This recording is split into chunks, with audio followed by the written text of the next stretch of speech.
So I'm sitting here with Jason Wrich of Wrich Ranches. He's a cattle rancher here in the Crawford area, and we met at the Paonia, coffee shop. Paonia Breadworks in Paonia. Yeah. I told him I'd done the interview with Seth, the cattle rancher in Idaho, and Jason was like, "I'm a cattle rancher. You should interview me." Yeah, you were talking with the owner, Chris, about sustainability and the importance of all of that stuff. And of course, that's a big battle cry of everything that we're trying to do.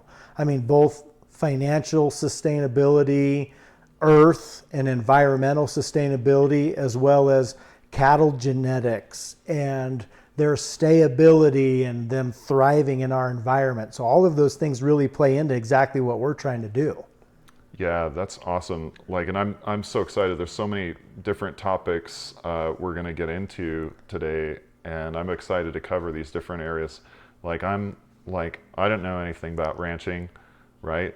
But I'm buying food at the grocery store, and where does this come from? What's the process that goes into this?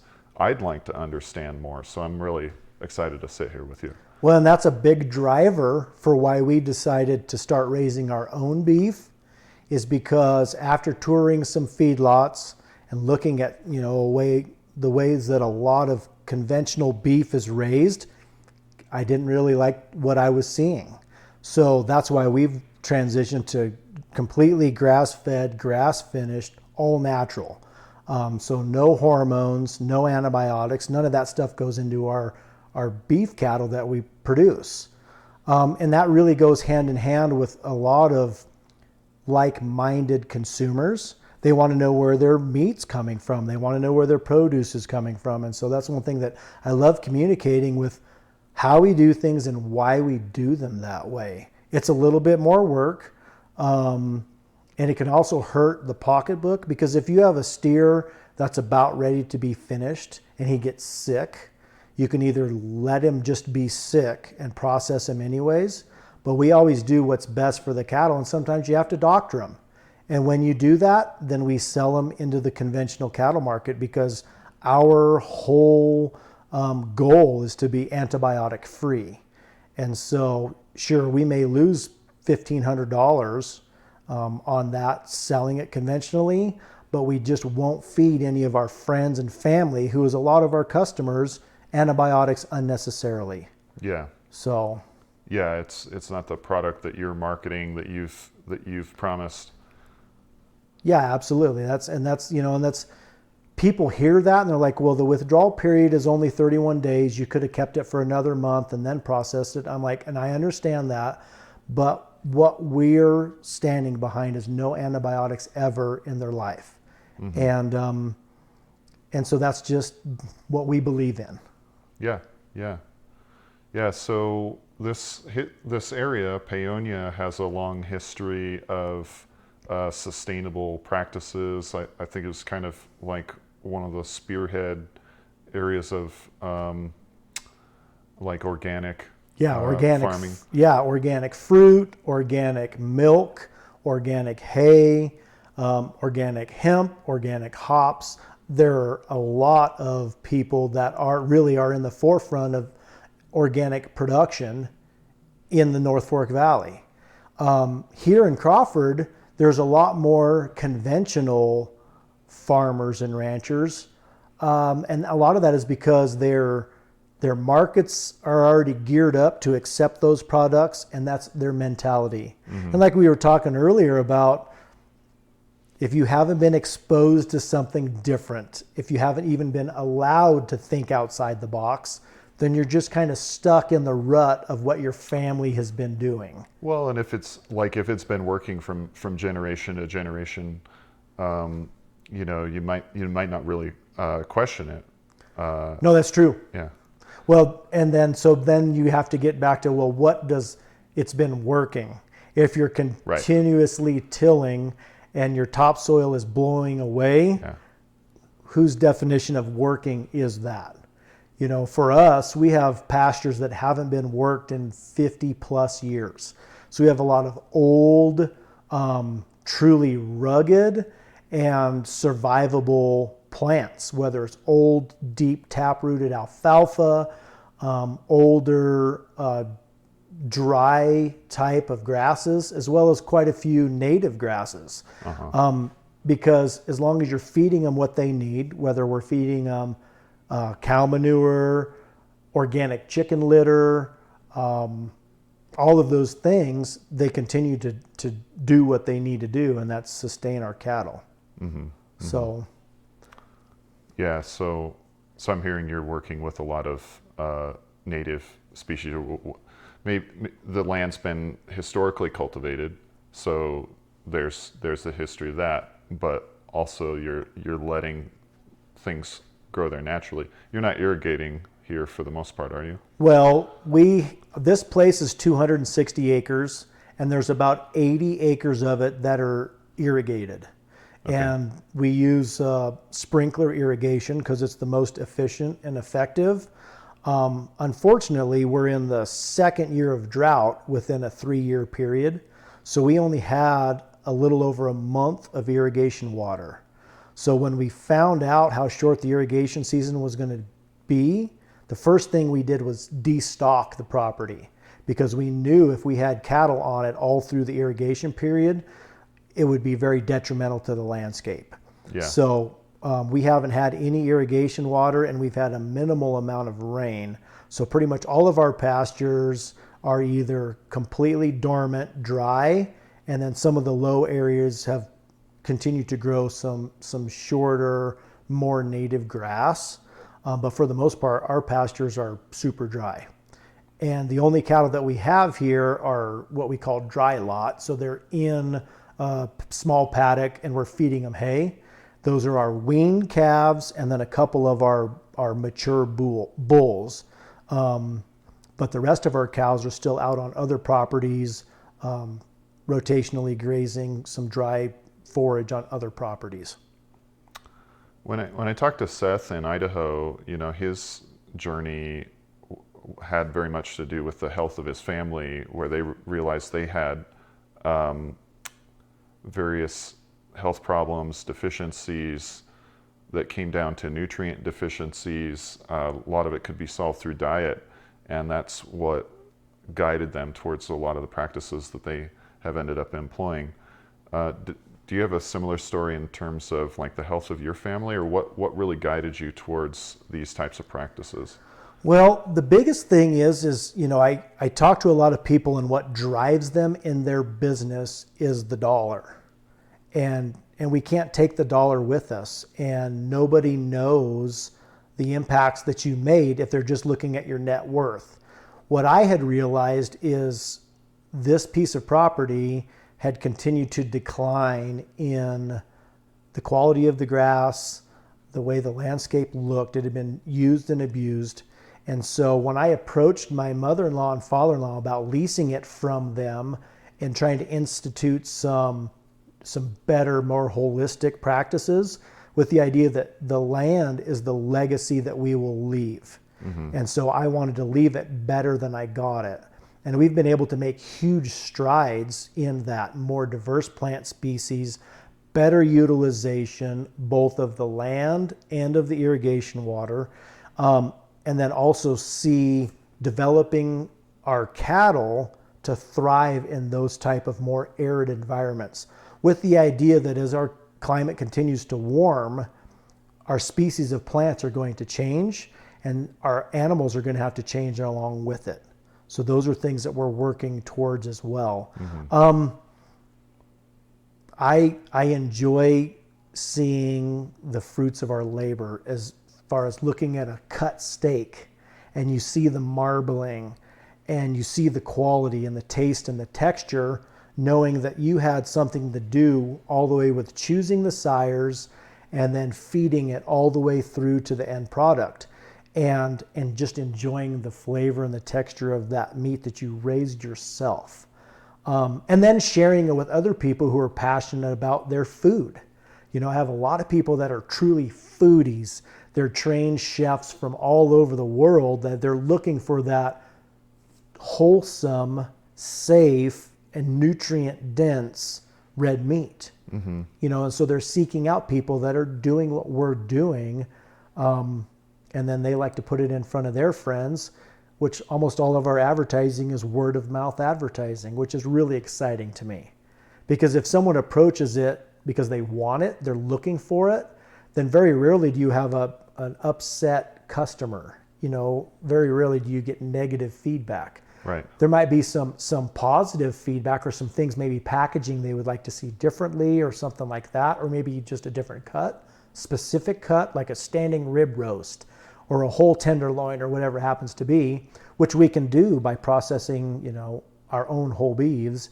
And so that's really exciting. Like, we want this cut for Christmas, or we want to do this for Easter, or whatever it happens to be, and then we can work with them to get that exactly the way that they want it. So, do you work with any like direct to consumer supply lines? Is it all going to a grocery store? Talk about the supply line from your farm to the consumer's hands. So the majority of our beef is sold from our retail business here off of the ranch.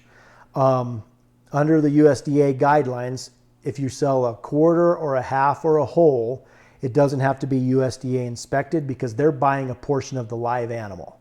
So we sell a lot of beef that way. Everything that we sell retail is all USDA inspected, and that's from start to finish. That's from when they butcher it, hang, all the way through. And so we sell retail from our freezers here on the ranch as well. We've worked with a couple of small retailers locally that may sell just steaks or just roasts or just ground beef. And actually, where we met in Paonia, he carries our ground beef and sells directly out of his storefront. We're working together to sell some steaks out of there as well. But with the corona, a lot of people kept their own beef, fed their own beef, and so it backed up the processors. So our usual processing dates kept getting pushed further and further and further back. So right now we're essentially sold out, which is a great place to be, but all of our November butchers are pushed clear out to the end of January because they're so backed up. All the processors are so backed up. So we haven't been able to fulfill our plan to sell steaks out of that storefront yet. So what does that mean? I want to go a little bit more into those market dynamics because I've heard there's a lot of disruption happening in the meat supply line right now, and I'd really like to go into that for people to help them understand. So you say the processing's backed up. You know, what were the causes leading up to that, and what are the consequences? Well, there's a handful of things. So one of the biggest things is the majority of our major meat packers across the country are owned by overseas companies based in Brazil, Argentina, etc. Well, if you look at their workforce, almost all of those people are immigrant workers living in huge, you know, essentially like encampments. And so when that's in the United States, and that's in the no, this is overseas, in the United States. You know, whether it's JBS, whether it's National Meats, U.S. Meats, all of those major players that own U.S. processing facilities are staffed with a lot of immigrant workers. Well, when Corona broke, they're already in a very susceptible position because they live and work in substandard living conditions. They got sick, they shut those entire plants down. Well, some of those plants process 10,000 head a day. So you have steers in feedlots that are slated to go to butcher like the next day and the next week and the next month and all of those things. Well, when they're not, they continue to grow and feed and get too big. And then the facilities themselves aren't big enough to handle those large carcass. So they have to go somewhere. So they're selling them wherever they can. So people were buying them from the feedlots in the Midwest and taking them anywhere that they could to get them processed. Well, then those of us that can usually call 3 months in advance and schedule a butcher date, all of those slots had already been filled. from pork coming in from the Midwest and beef coming in from the Midwest.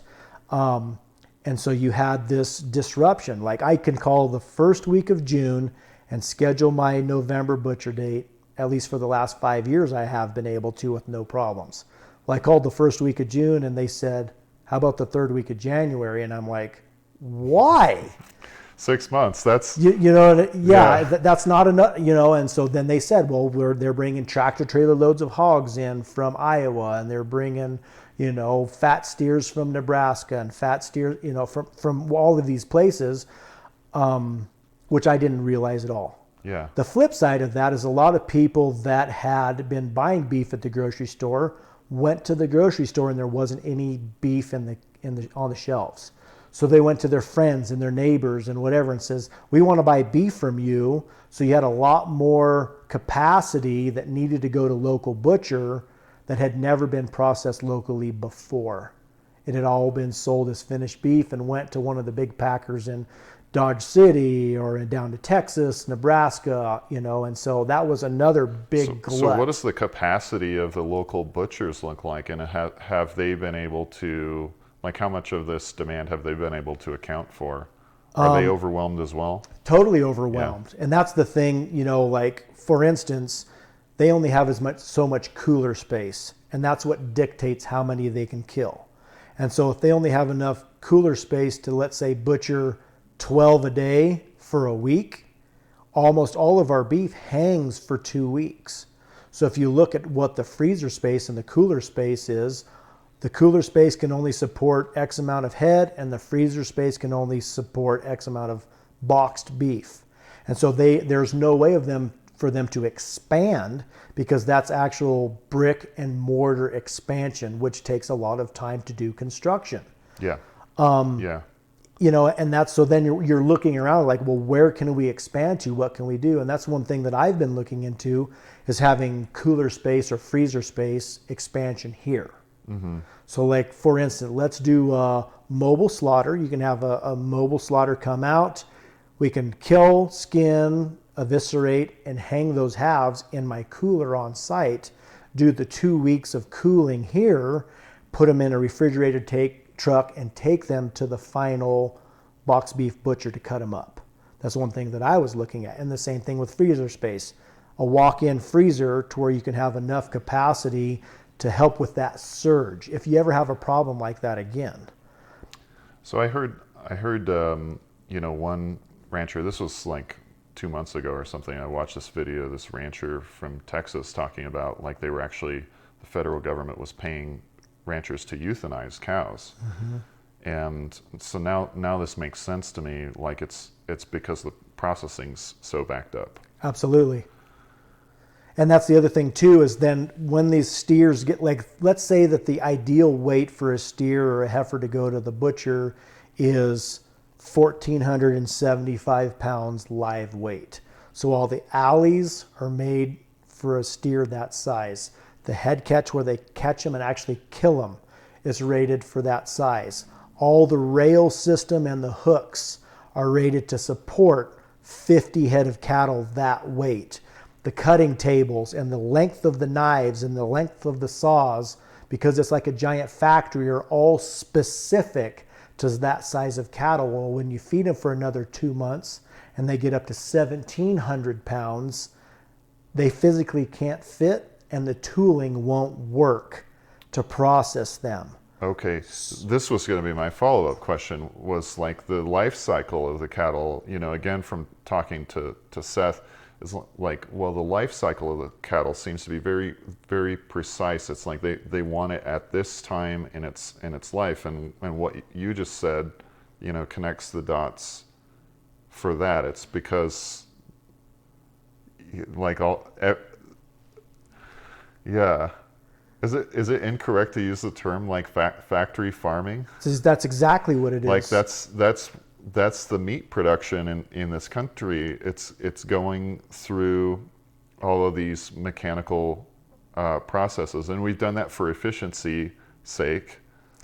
And we turned it completely on its nose, because as soon as the people couldn't work in the factory, just like you said, because they were sick, they didn't have people to fill those places.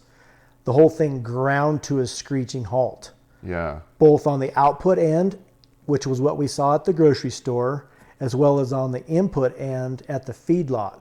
And if you look at the feedlot profitability, it's on a very specific number of days on feed. So if you have to feed them 2 more months, that $230 a head that you were making as a profit is now in the manure lagoon, because you just fed them that much more corn or whatever else you're feeding them to put that weight on, and it goes right out the back end of the steer or the heifer. So you go from making $230 a head to possibly losing $30 a head. So that was where, if they're paying you to euthanize them, you can kill them at market weight and still make that $230 a head, because you're going to get paid for what it was worth when you killed it, and then you don't have to put another $200 worth of feed in it. Huh. And so the other thing. So this is all. Am I correct in saying like it's sort of a spreadsheet calculation how the current numbers were arrived at, the size of the cattle that's optimal to optimize the profits for the farmer and the processing and all of this stuff.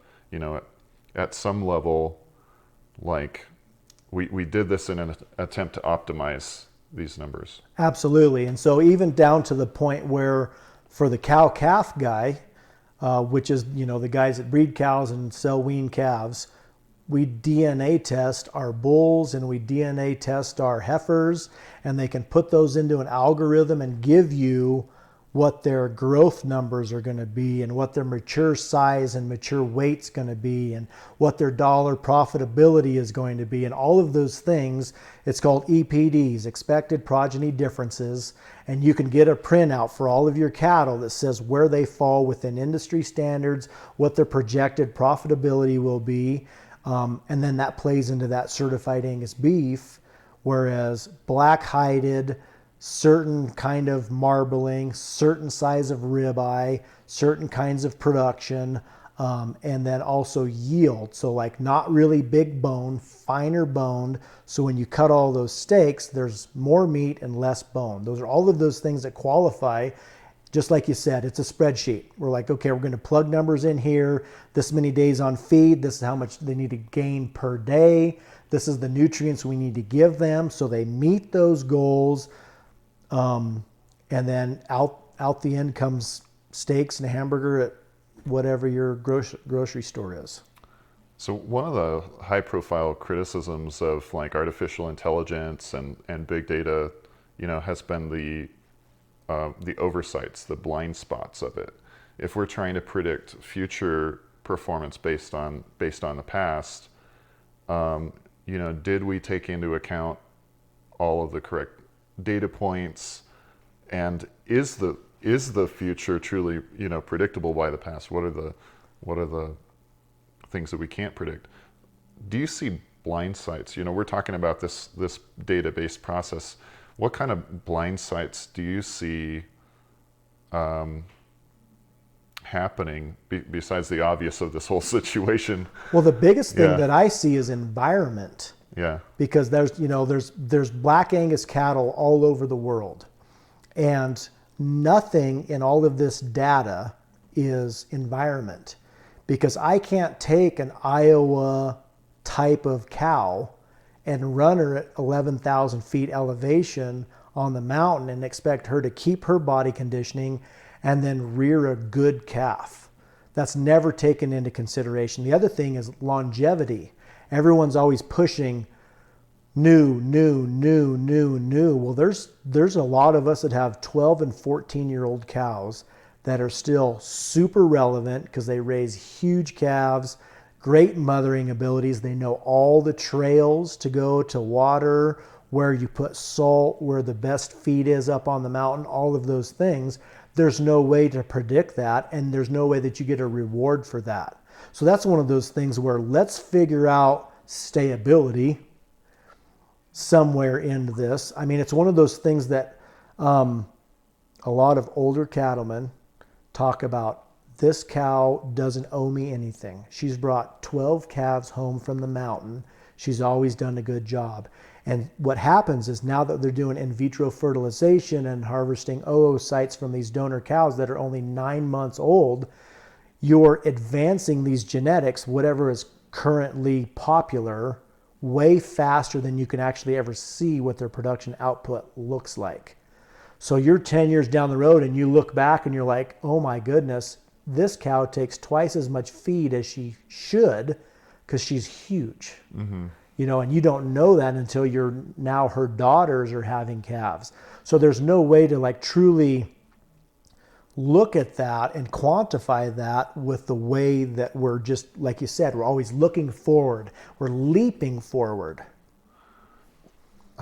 I'm forgetting his name right now, but one of the Weinstein brothers, I was watching this podcast. He sort of highlighted this study with lab rats, where over time, like they were selecting, they would only breed lab rats in the first like segment of their life cycle, and they found out that like all lab rats essentially have, I want to say they have shortened telomeres, right? And so they're doing all these cancer studies on lab rats, and the shortened telomeres have all these consequences. They don't behave like normal animals in terms of that. I think they're more susceptible to cancer, but it just struck me as a parallel in like if you're only breeding during the first portion of life cycle of the cattle, what unintended consequences are you having? Where none of the genetic selections for longevity are being selected for, right? Absolutely, and that's the other thing too is pool. So if you look at all of the birth defects, like you have all of these. Turn this off. Probably mine. You have all of these birth defects. And all of these different kinds of problems that you have to test for, all these genetic defects because of all of this line breeding, and then you don't know that there was a problem in this bull or this heifer until you have 5,000 of their calves because they're an artificial insemination stud that's been collected and used all across the country. Yeah. And then you come out and you're like, oh, they have this problem or that problem or all of that. And Yeah. so you've already invested all the time and money and energies to use them, and then you find out after the fact that they were carrying this genetic defect and that genetic defect, and it's happening more and more and more because everyone is, well, there's so much money in the game, and then also there is so much, it's all about progress. No one wants to slow down and evaluate the process. They want faster, better, the latest, whatever. Yeah. And you leave a lot of people in the dust, and then it cycles back around to what they were doing is actually more sustainable. Yeah. You know, because they're like, okay, we're going to be middle of the road. We're going to breed cattle, you know, designed for our environment, and we're still going to be profitable. Yeah. Monoculture is a great like term that keeps coming up, and I think it's applicable not only to farming but to ranching, also to culture, to genetics. There's different, and maybe infrastructure and business as well, right? There's these different ways in which we can create monocultures, and it's when diversity goes out the window, you have this risk of like, what if there's a mistake and it gets replicated across the entire population, the entire sample size? You're not as resilient to unexpected events happening. Absolutely. It'd be the same thing like for a orchard. Everything is in one variety of peach. Yep. So we have 1,000 acres of one variety of peach. And as long as we don't have a freeze in this time period, we will have 100% crop. Well, if you have a freeze in that one period of time, you have no peaches. Yes. Whereas if you have a block of this and a block of that and apples and nectarines and whatever, you have a diverse operation that maybe you won't have any peaches, which is the biggest value added, but you'll still have pears and apples and whatever else. Yeah. And that's the other thing too with cattle is you want uniformity because the buyers are looking for consistency. Because when they buy a group of cattle, they want to keep them in the feedlot all the way from when they get there all the way through to the end. Whereas if you have some big cows and some small cows and some fat cows and some skinny cows, that's the kind of calves that they'll produce a lot of the time. But what I'm finding is through attrition, oftentimes, the really big cows fall out of production, whether they don't breed back as fast, whether they're just really kind of skinny. And on the flip side of that, the super fat really always, they call them easy keepers because they don't need a lot of feed to look really good. A lot of times they have some of the smallest calves because they're using all of their energy to maintain their girlish figure versus producing milk to really feed a strong, vigorous calf. And so you kind of find your way through. One thing about us is we raise bulls. We raise registered bulls as part of our business to provide to commercial cattlemen. And so some guys like bigger bulls and some guys like smaller bulls and some guys like middle of the road and all different kinds of, which allows us to keep a more diverse kind of type of cows on the place. But all the ones that we're finishing for beef, I want a slighter build, more fleshy, easy keeper. Because then their calves feed faster and more efficiently as well.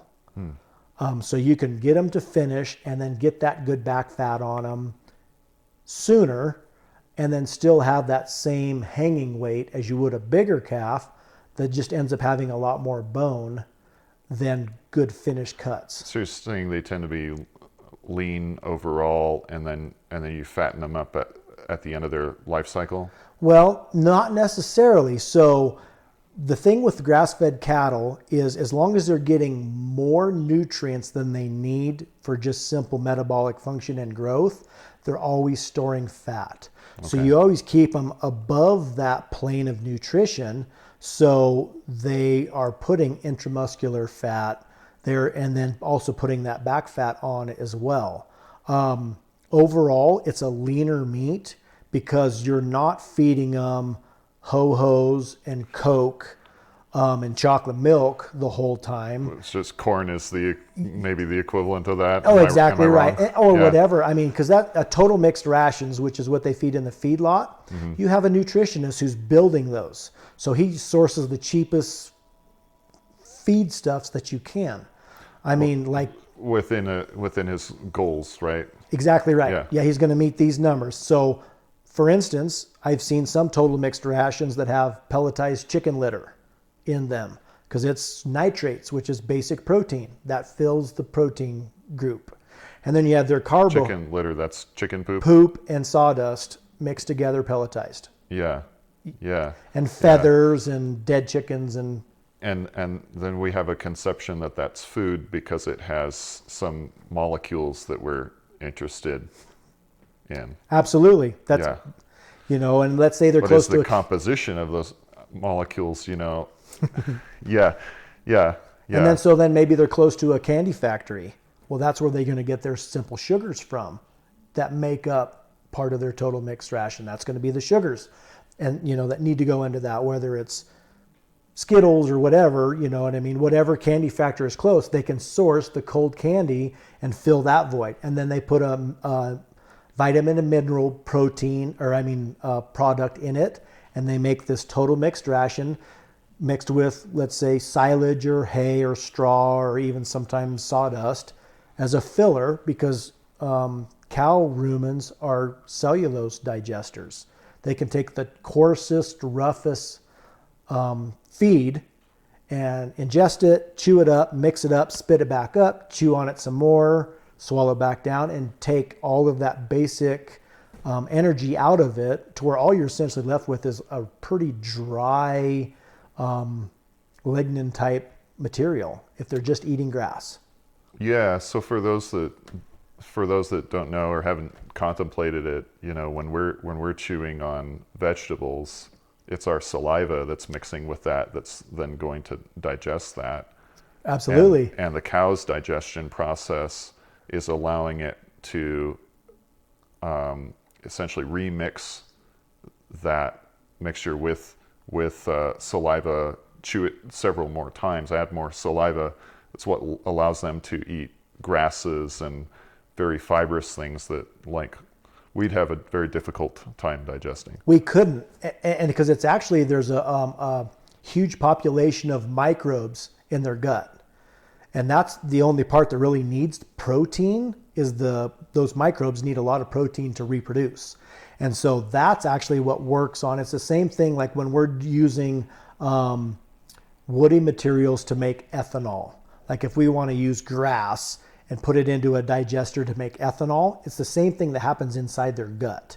And so they mix it in there, those microbes work on it, break down. If it's still a little coarse, they'll spit it back up and do that multiple times, 4 or 5, depending on how fibrous it is, 10 times maybe, that they'll spit it up and re-swallow it and work on it again before they pass it out.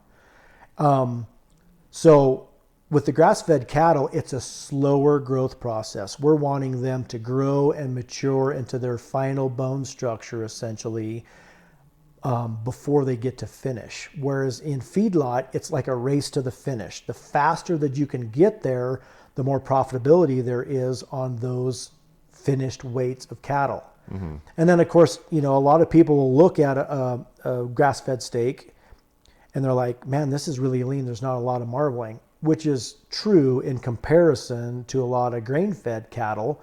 But it also took me 20 months to get a grass-fed beef to that stage, where it only took them 14 or 16 months to get a grain-fed steer or heifer to that point in the feedlot, because they're pushing them a lot harder. What are the consequences to me as a consumer of eating one versus another? Well, the balance of the omega-3 and omega-6 fatty acids is one of the biggest things. Grass-fed is more neutral as far as one interacting with the other, whereas when you're eating more fatty, you have a lot more of the simple types of fats, which then contribute to cholesterol problems in the human body. It's also, what I find in store-bought meat is it tastes like whatever you flavor it with. Mm-hmm. It's because it is so rapidly finished and so rapidly fed that the actual structure of the meat is more coarse. Whereas grass-fed cattle who grow slower, it's actually a lot finer textured, mm-hmm. which can be more tender. Mm-hmm. Because instead of having real coarse structure, it's a lot finer structure of actual meat. And because a lot of people say, oh, it's dry, it's tough, it's this, it's that. It's different. And so sometimes the flavor is different because it has flavor. And so that's one thing that I've had a lot of friends of mine and customers who they're like, I will never eat grass-fed meat. I had one of Granddad's steaks from a grass-fed steer that he raised himself, and it was so gamey, and it was this and it was that. And I'm like, well, take a package of my steaks, and so I'll give them some bone-in ribeyes or some New York strips, and they'll cook them and eat them, and they're like, that wasn't grass-fed meat. I'm like, well, what do you mean? Well, it didn't taste like the one that Granddad did. I was like, well, if you see what our steers do when we take them to the butcher, they get out thinking it's a fresh pasture. We don't have to hoop and holler and hot shot them to get them in the trailer. We don't have to hoop and holler and carry on to get them out. There's no stress hormones. They're totally comfortable. So they literally walk into the processing facility and it's boom, and they're ready to be butchered. Yeah. And so that's one thing that I've found is the adrenaline and the stress hormones totally negatively affect the quality, taste, and texture of the meat. And you're saying that transportation is a normal part of their life because you're doing rotational grazing. Exactly, on multiple properties all over the county. So they know we're going to get in a trailer and we're going to go to fresh grass. Yep. Or even like the bulls, they're so easy to load because their ideas is that there's girls at the other end of the trip, you know. They don't know that we're going to a dry lot, or for instance, we've sold interest in one of our bulls to a big ranch in Montana. So once a year, he goes up to Montana to breed cows and then comes back to breed our cows in the spring. So he gets in the trailer like, yep, I'm ready for a 12-hour trailer ride to go to Montana, or vice versa to come home. And that's just because that's the way that we handle our cattle. And I've seen it pays huge dividends in the quality of the meat. There was a autistic lady who got Temple Grandin. Yeah, Temple. Yeah, I'm She's just thinking amazing. of that because she really got into the psychology of cattle, and you know how that was again impacting the final result. Are they releasing stress hormones? Well, and that's the thing. Yeah, so she was a keynote speaker at one of our food and farm forums that happens every year in Montrose, Colorado. And I love talking to her because she's essentially done years and years and years ago what we had already done ourselves, maybe not necessarily knowing what her processes were.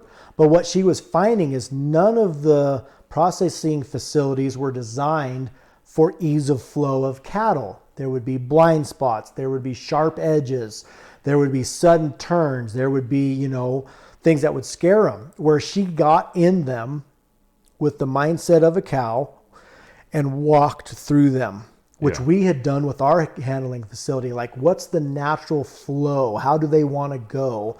What's causing them to balk? Anytime we have a problem when they're stopping for some reason, it's like, well, what can they see in their periphery that's causing them to stop flowing, not wanting to go? And sometimes it's a shadow. Sometimes it's a board that looks like a snake or a predator or whatever. And you move that stuff out of the way and work just immediately starts flowing again.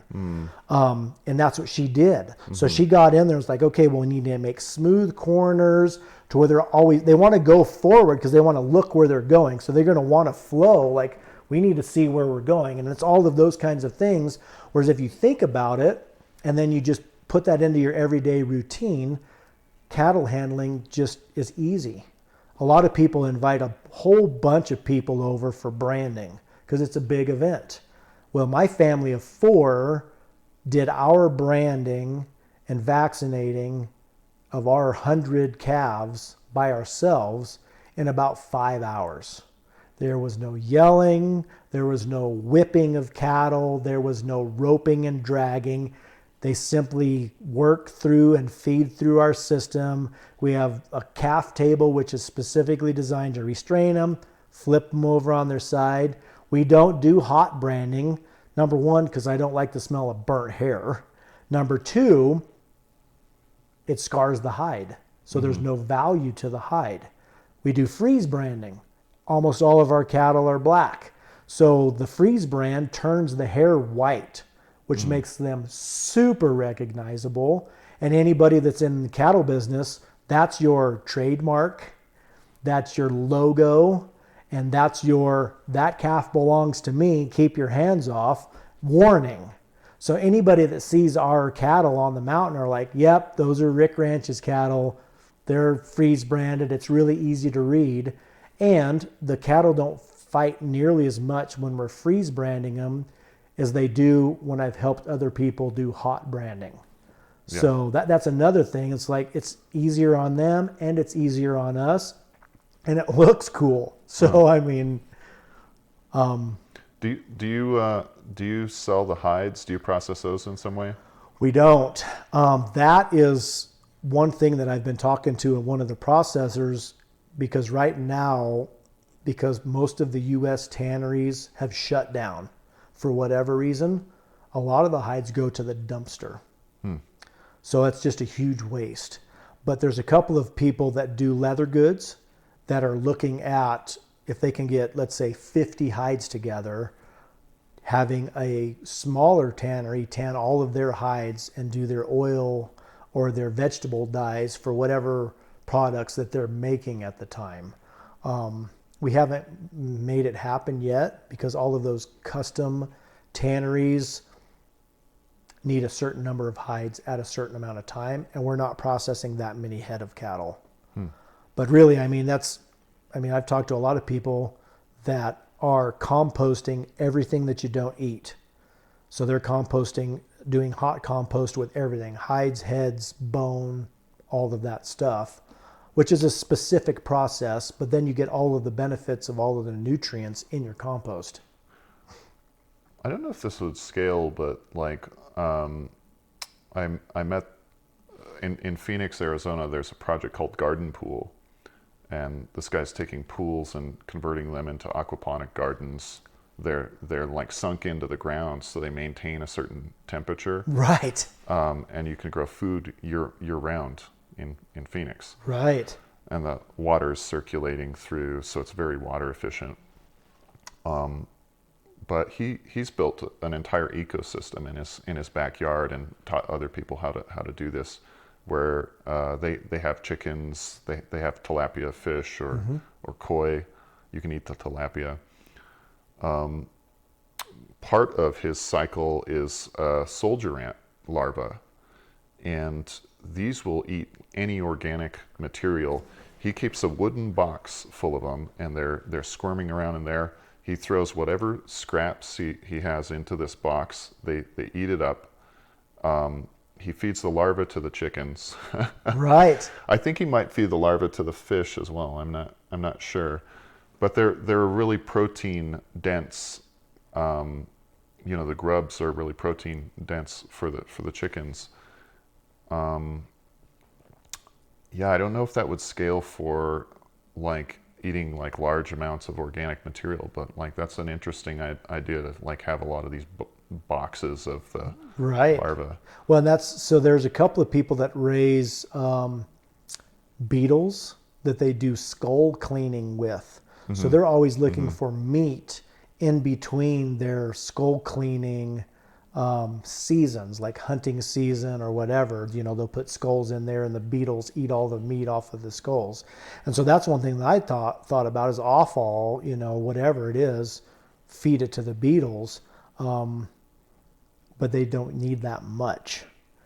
So if you look at the volume to utilize it, there's way more. Because really you're about 65% yield on a beef from a whole beef. And so the rest of it is guts and head and hide and hooves. Yeah. So it's like recycling the organic material is a really interesting, rather than treating that as waste, how can we turn that into a resource that's an input into... And a very valuable resource. If you look at what compost can do for you. I just look at the fields that I've spread chicken litter on. And it's waste. It's trash, garbage, whatever, you know what I mean? And it is amazing the improvements that it will make on your place. Yes. Which is totally traceable by soil analysis and also forage analysis. Because that's one thing that we do. It's like, well, let's see what we actually need and not apply more so we don't have to worry about runoff. And we don't have to worry about wasting money. So many people are like, well, the industry standard is, X amount of 100 pounds of nitrogen and X amount of phosphorus, whatever, and they just spread it prophylactically. Well, then when they irrigate and it runs off on me and all of my ponds turn green, because there's so much nitrogen, I get an algae bloom like you would not believe. And I'm like, come on, guys. You didn't do me any favors. Other than, I guess, when I irrigate out of that pond and use all that free nitrogen that they wasted on my place. Yeah. But that's a problem across the board. It's like spend $16, do soil analysis, and only apply what you actually need. Well, and most of our rivers at this point, certainly in the agricultural areas, are like having all this nitrogen feed into them. Absolutely. And that's one thing that, drives a lot of the NRCS projects as far as putting stuff in pipe and putting stuff in sprinkler systems and that. It's really hard to over apply water to where you don't have that runoff. Because you utilize the water way better than you would in furrow irrigation, ditch gated pipe irrigation or whatever. And it's way more efficient as far as manpower versus out there setting canvas dams and digging ditches by hand and all of that stuff. On pivots, you can push a button and it does it all on its own. So, I mean, that's another good reason to convert to improved irrigation is not only do you grow more feed, then you also utilize the water better and it's less work for you, so you can go do something else, whether it's enjoy time with your family or have a hobby or whatever it happens to be.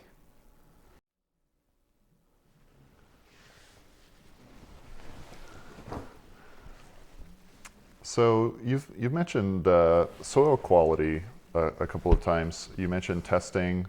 Can you talk about what your journey has been? You know, even understanding the importance of soil quality, and then starting to understand where this land specifically is at, and what that means in terms of what's growing here.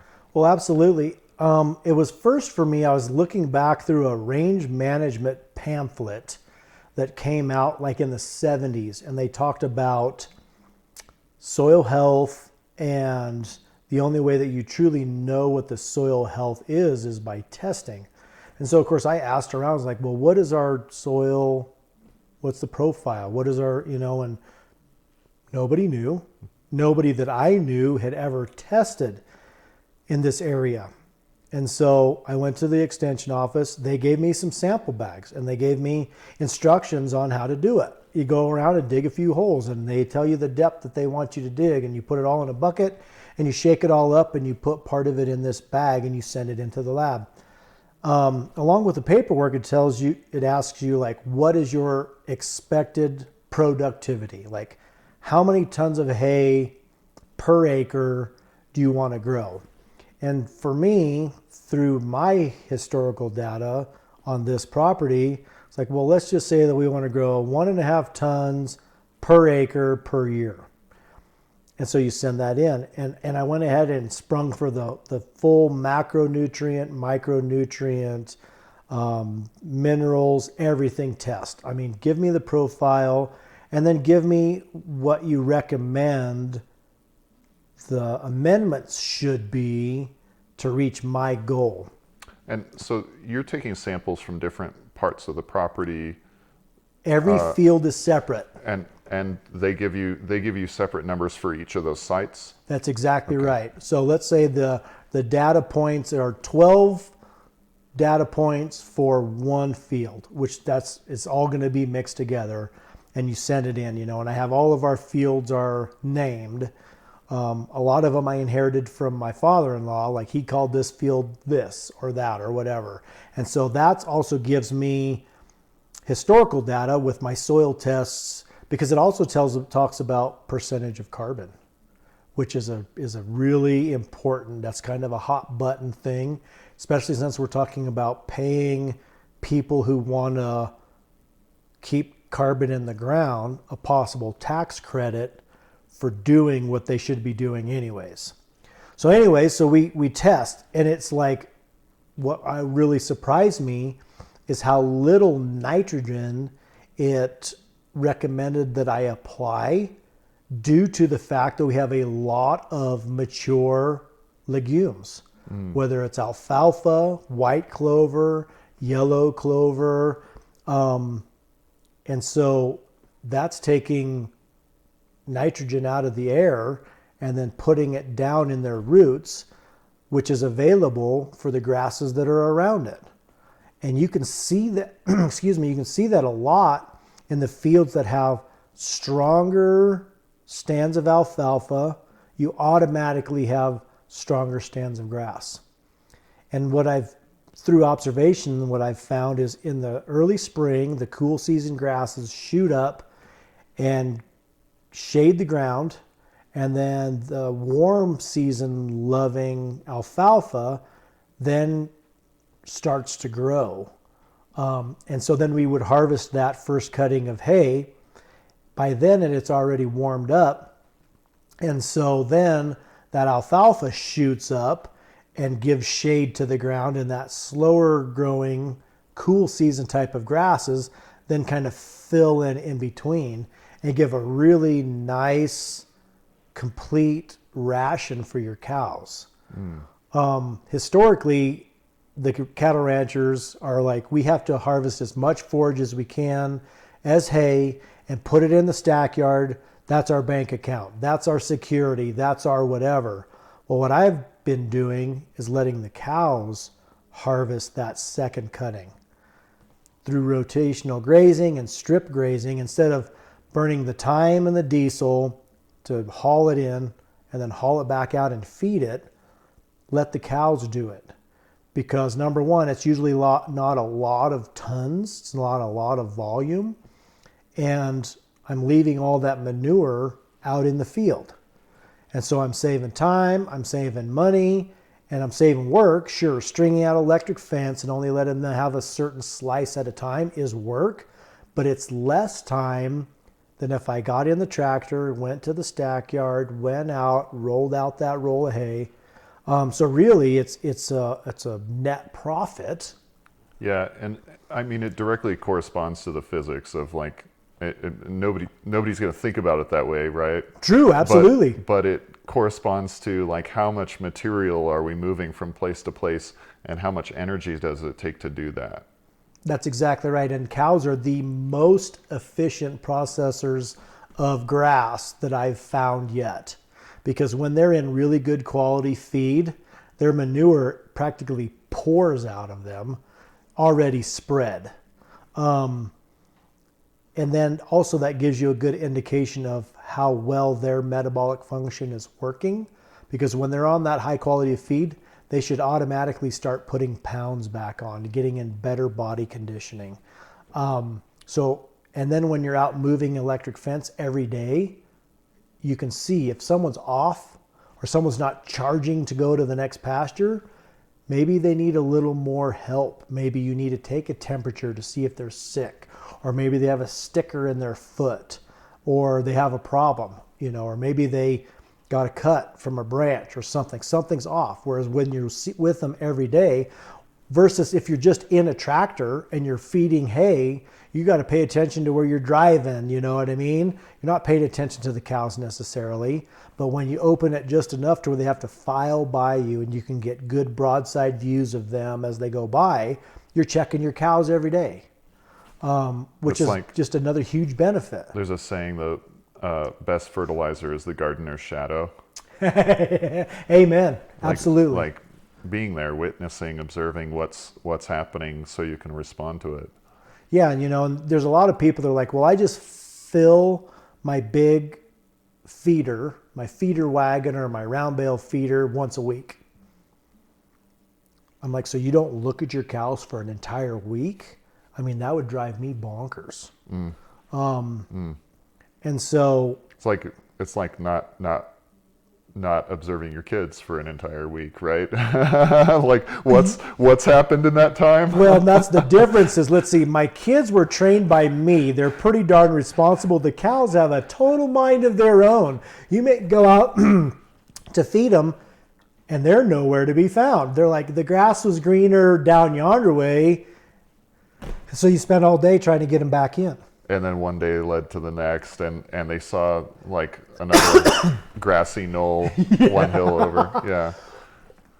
Or a cattle rustler from another state rolled in with a big trailer and loaded all of your cows and took them somewhere else, which has happened more often than not all over this country.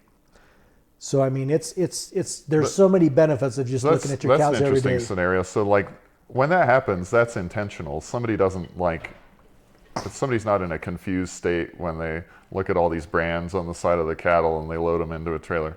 No. Yeah. And they may take them to unscrupulous butcher and butcher the whole lot. They may take them to a big ranch that's, let's say, 200,000 acres.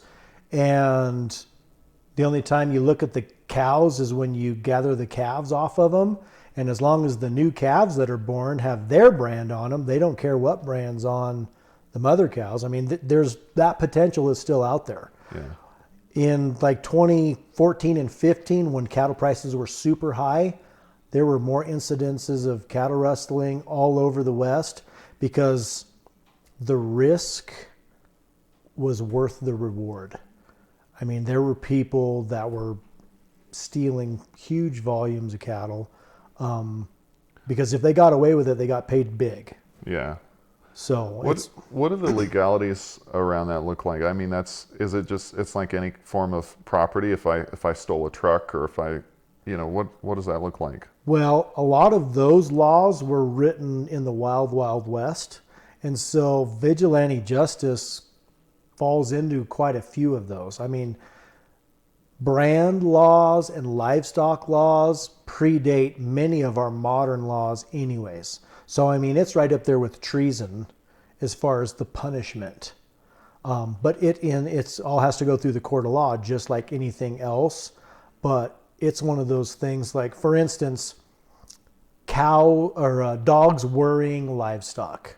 They can be shot on site. So if Fido gets out of the kennel and goes out and starts chasing the neighbor's cows, it's within their rights to shoot the dog. No questions asked. Because that's just how serious people's livelihoods are. Well, and dogs are trained to herd cattle, right? If there's a dog out there, that's a tool of a human, and could very well be herding him Into the corral to haul him to Yeah. the neighbor's house. Yeah. Exactly Yeah. right. Yeah. And so that's one of those things where, and it's like fence laws. Colorado is a fence out state.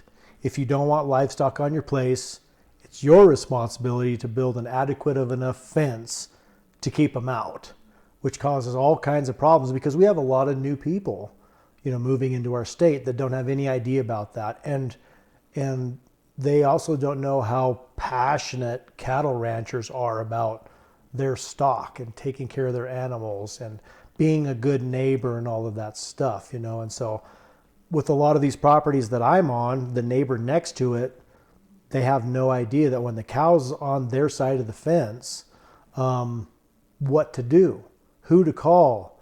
For me, I spend so much time, here's my business card, this is my name, I'm going to have cattle on your next door neighbor's property. If you have a problem, call me.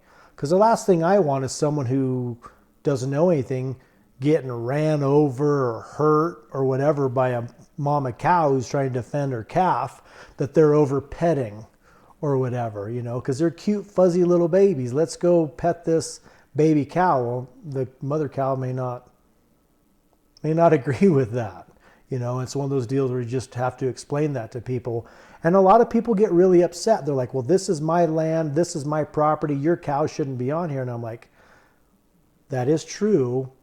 That means you're going to have to either spend some time or some money to fix this fence. I'll do everything in my power for it to not happen, but that's not the way the law reads. You can't put a fence on their property. No, absolutely right. Yeah. And so, and they're like, well, I'm like, well, here's the brand inspector's number. Here's the sheriff's number. Here's the animal control agent's number. You can call all of them and ask them what the law says. Right, and it's an education thing. Yeah. And then they'll call me back. So what kind of fence do you think I should build, or or whatever? Yeah. Could we work together? Because they don't even know how to build fence, let alone maybe what's the most effective. Because maybe all we need to do is put electric fence, like single strand electric fence against their broken down old barbed wire fence, and that will be more than adequate because all of my cattle are trained to electric fence. That's what we use in our intensive rotational grazing. Mm-hmm. And it costs a lot less to build that kind of fence than completely rebuild a 5-strand barbed wire fence. So when you got here, when you started managing this property, were you doing rotational grazing, or was that something you introduced later? Well, when I first started managing this property, we had no livestock. And so because the land had been so degraded, I started focusing on soil health and then subsequently raising and selling hay.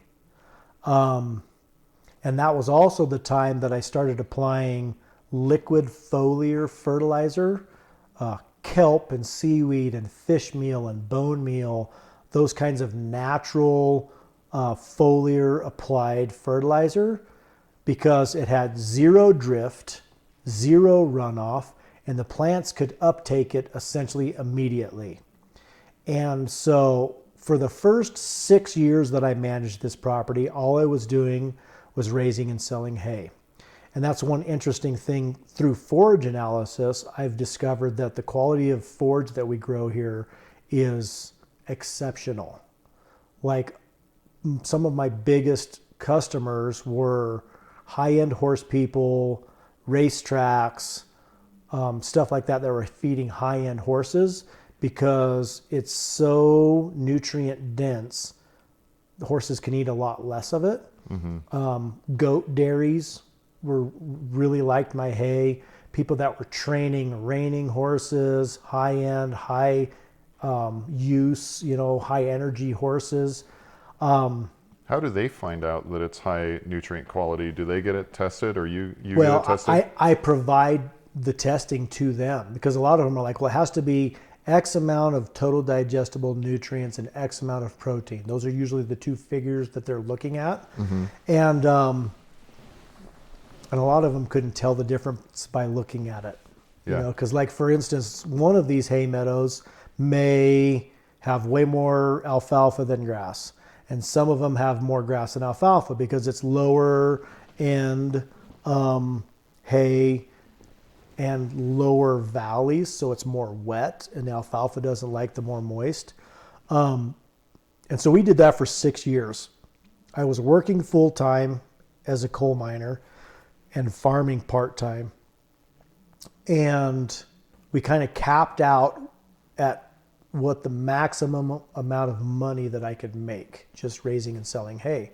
And then in a year that had short irrigation water, you just couldn't raise as much hay. And so we talked about putting cattle back on it because my in-laws had cattle on it for about 12 years, and they were conventional cattle ranching, where they would cow-calf operations, sell their calves in the fall, and then they had a bad irrigation water year, and they were looking at having to buy hay versus what they were going to sell their calves for. And so instead of buying hay, they just sold all the cows. And then they had been leasing it out. So it had been leased out for like 20 years when I took over. And so when we were talking about putting cows on for more profitability and also just better utilization of the ground, I spent a whole year researching breed associations, marketability, and we settled in on Black Angus cattle. And that's because all of the work that Certified Angus Beef had done promoting that Black Angus cattle. I looked at a lot of our commercial cattlemen were buying Black Angus bulls. We joined all of the breed associations, the Western Colorado Angus Association, the Colorado Angus Association, the American Angus Association. We joined all of those organizations just to find other producers in the area. So then I latched on to some of my cow mentors that have been raising Angus cattle for a long time. You wanted to talk to them. You wanted to understand what are they doing right, that you can replicate. Why are they doing it? Learn from them before I make that investment and start purchasing, registered breeding stock. And I was just amazed how open they all were with information. There's a few of them that weren't, and they saw me as a threat against their livelihood, but almost all of them, it was just poured. They're like, here's a younger guy, because they're all in their 60s and 70s, been doing it their entire lives, and here's a younger guy who wants to get into what we love to do. Like, let's promote this kid, let's help him, And so they really helped me, like a true understanding of what the nuts and bolts as well as the dollars and cents. So we started small and continued to build the herd. And then we had a 5-year plan with where we were going to be in 5 years. And 2.5 years into the 5-year plan, my full-time paying job went away. We shut the coal mine down, sealed the portals, and we had to make a decision on what we were going to do, whether I was going to go find another job, which would usually require me traveling and being away, or if I wanted to cattle ranch full time. And so that's when my wife says, I have a good paying job, I'm working full time. You do what you want to do. You live your dream being a cattle rancher. And that's when we took out a cattle loan, bought more cows, and started going full bore, full-time cattle ranching. And then since then, every year we've expanded by either more properties that we've leased, more replacement heifers that we've raised and kept to increase the numbers. Right now we're sitting at about 125 mother cows, and it looks like we're going to keep 8 replacement heifers out of this year's calf crop. That 125 is both leased cattle and owned cattle. We have about 50 cows of our own. We're leasing about 50 cows, and then we have 25 either bred heifers or first calf heifers that are just now coming into production. When you're leasing cattle, who owns the offspring? So what our lease agreements are is it's on a percentage split. 40% of the calf sale goes to the owner and 60% goes to us. And then we're responsible for all of the cow work, all of the feed, all of the doctoring, vet checks, preg checking, breeding. We're responsible for all of that. And then after we sell, we essentially just write them a check for 40% of what those calves go for. But all of the calves carry our brand just for ease of identification, because we're running on privately owned forest properties. We're running in multiple properties all over the county. And so that way when someone looks at a calf, they're like, yep, that's the shedding quarter circle WR, that's Wrich Ranch's calf, to keep it simple and straightforward. I'm going to ask a question. It might be kind of touchy for some people, but like I find it interesting. You know, the vegan movement makes the argument that you know, we're wasting all these resources on ranching. You know, maybe we're throwing the climate out of balance with that. What do you think about that in terms of like land utilization? Is there an argument that this land would be better purposed in a different way?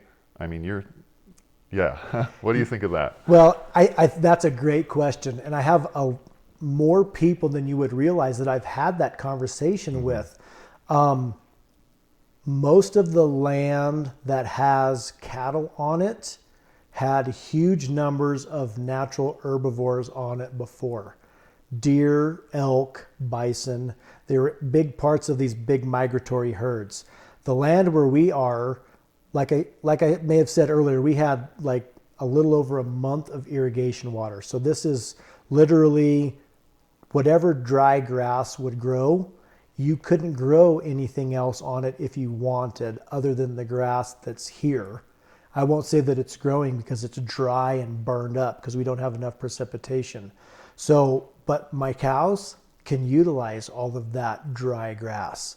And other than the local deer herd and elk herd that are here and they're interspersed with our cows, no other foodstuffs could be grown.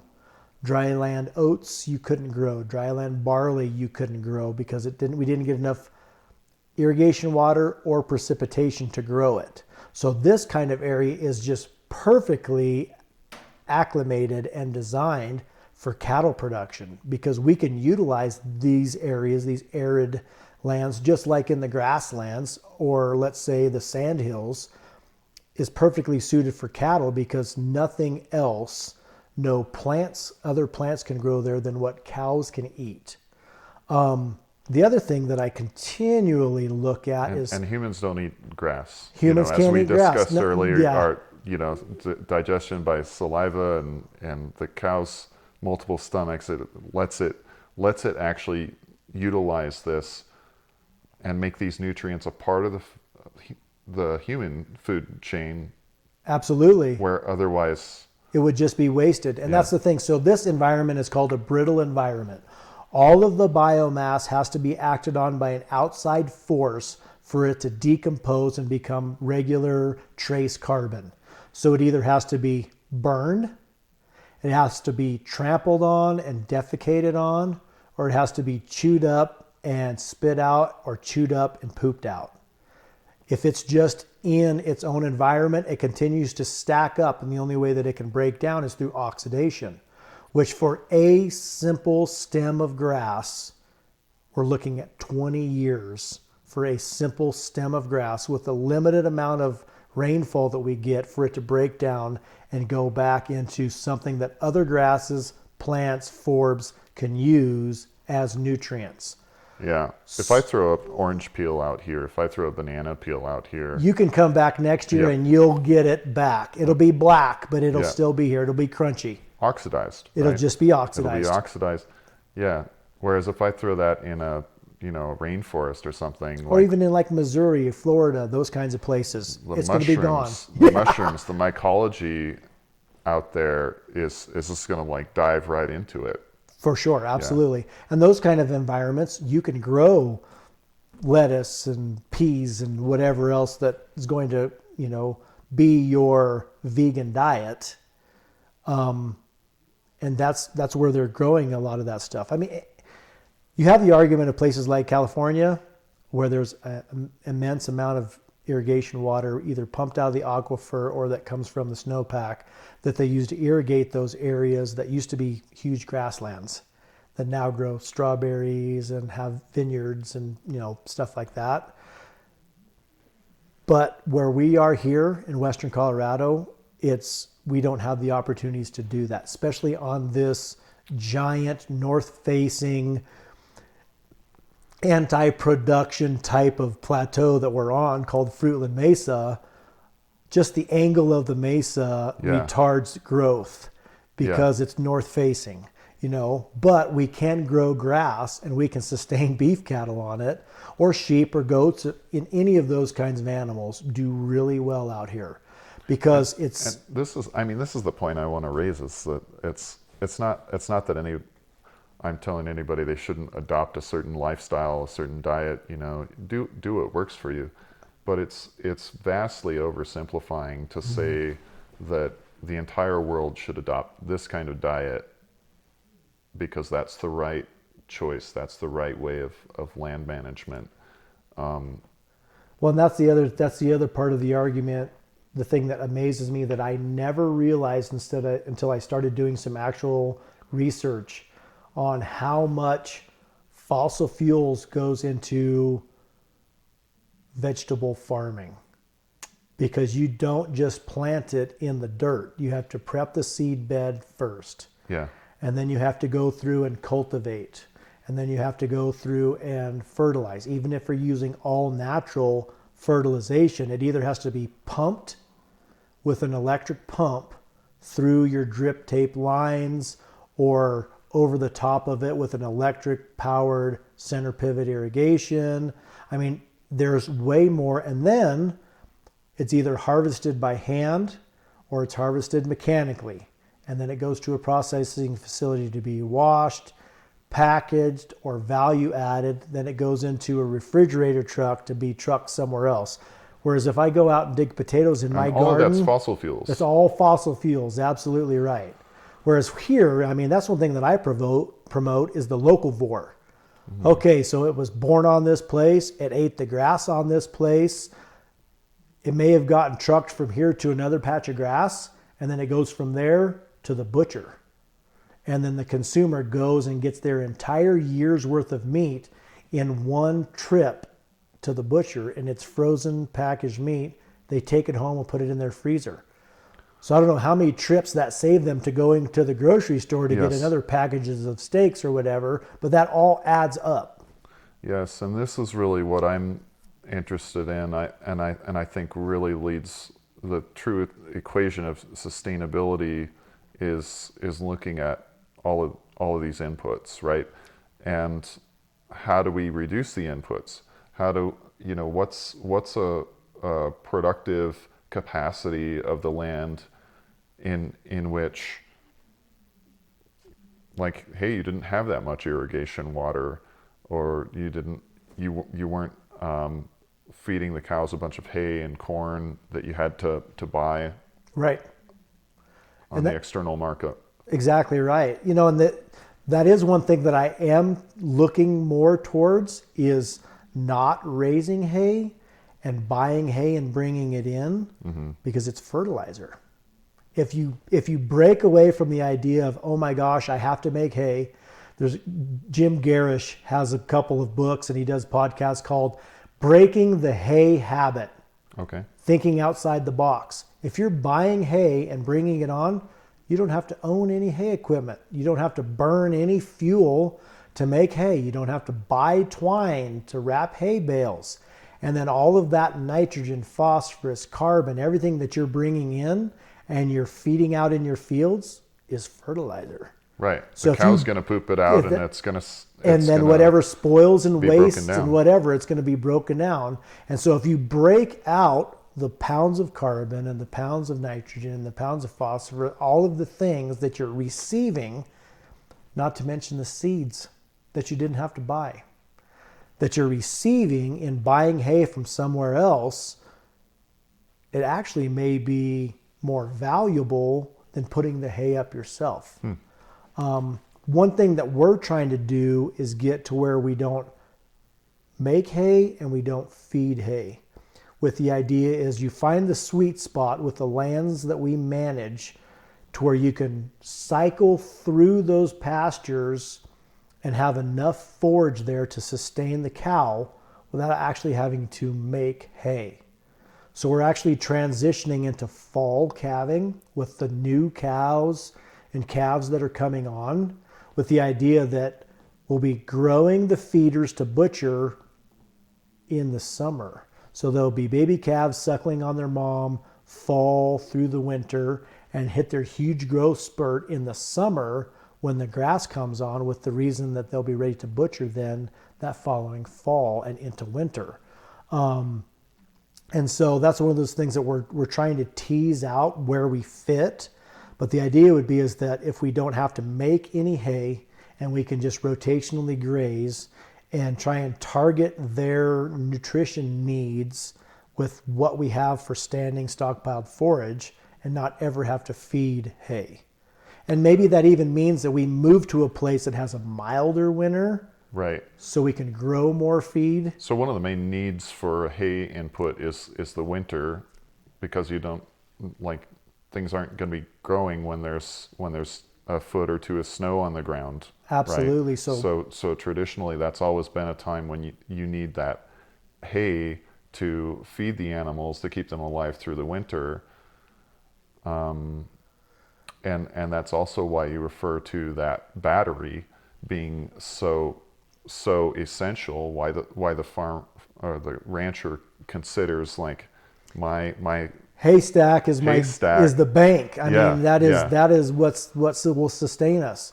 So one thing, which of course is thinking outside the box, is, well, let's plant a tall, nutrient-dense annual forage, sorghum Sudan grass, let's say brown rib forage corn mixed with some peas and some turnips. So it will stick up out of the snow so they can get down through it. Because one thing they can't dig through is that hard crusted snow. They burn a lot of energy digging through that. So if you can have something tall that they can eat leaves off of and follow their way down to get to those turnip tops and those maybe even soybeans or peas, vetch, something like that, and plant that, even if you do it annually, no-till drill it back into the stubble or even broadcast it into the stubble versus taking hay, bring it in the stack yard, then hauling it back out.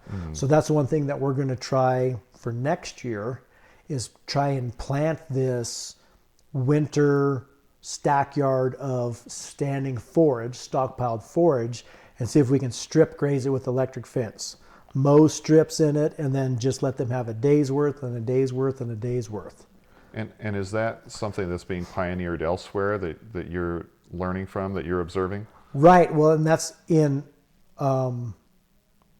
Iowa, Nebraska, South Dakota. There's guys that have kicked the hay habit. And that's what they're doing.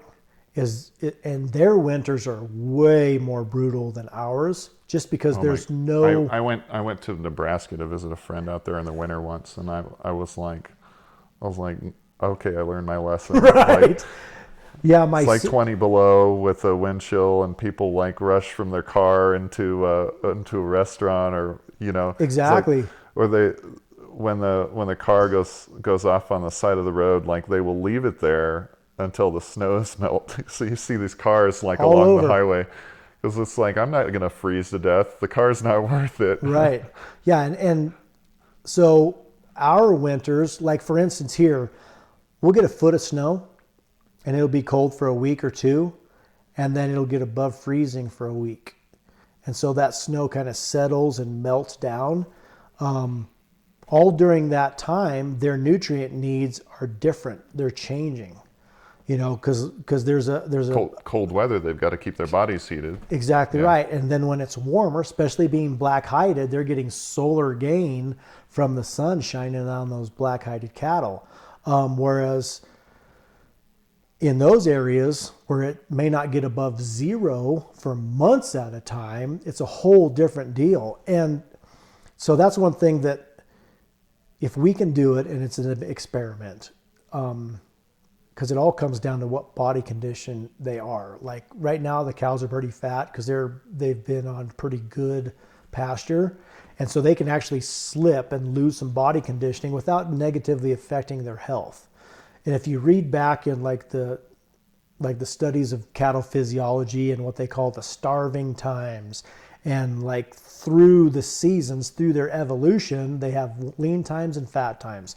And it's good for them because it kind of keeps their system on the edge. Like they don't get static. The same way fasting is actually a healthy practice for Humans, exactly beings. right. Same kind of thing. Yeah, I think like there's a cell apoptosis, right? Like the cells that are diseased or damaged in some way, they get cleaned up during a fasting cycle. Absolutely.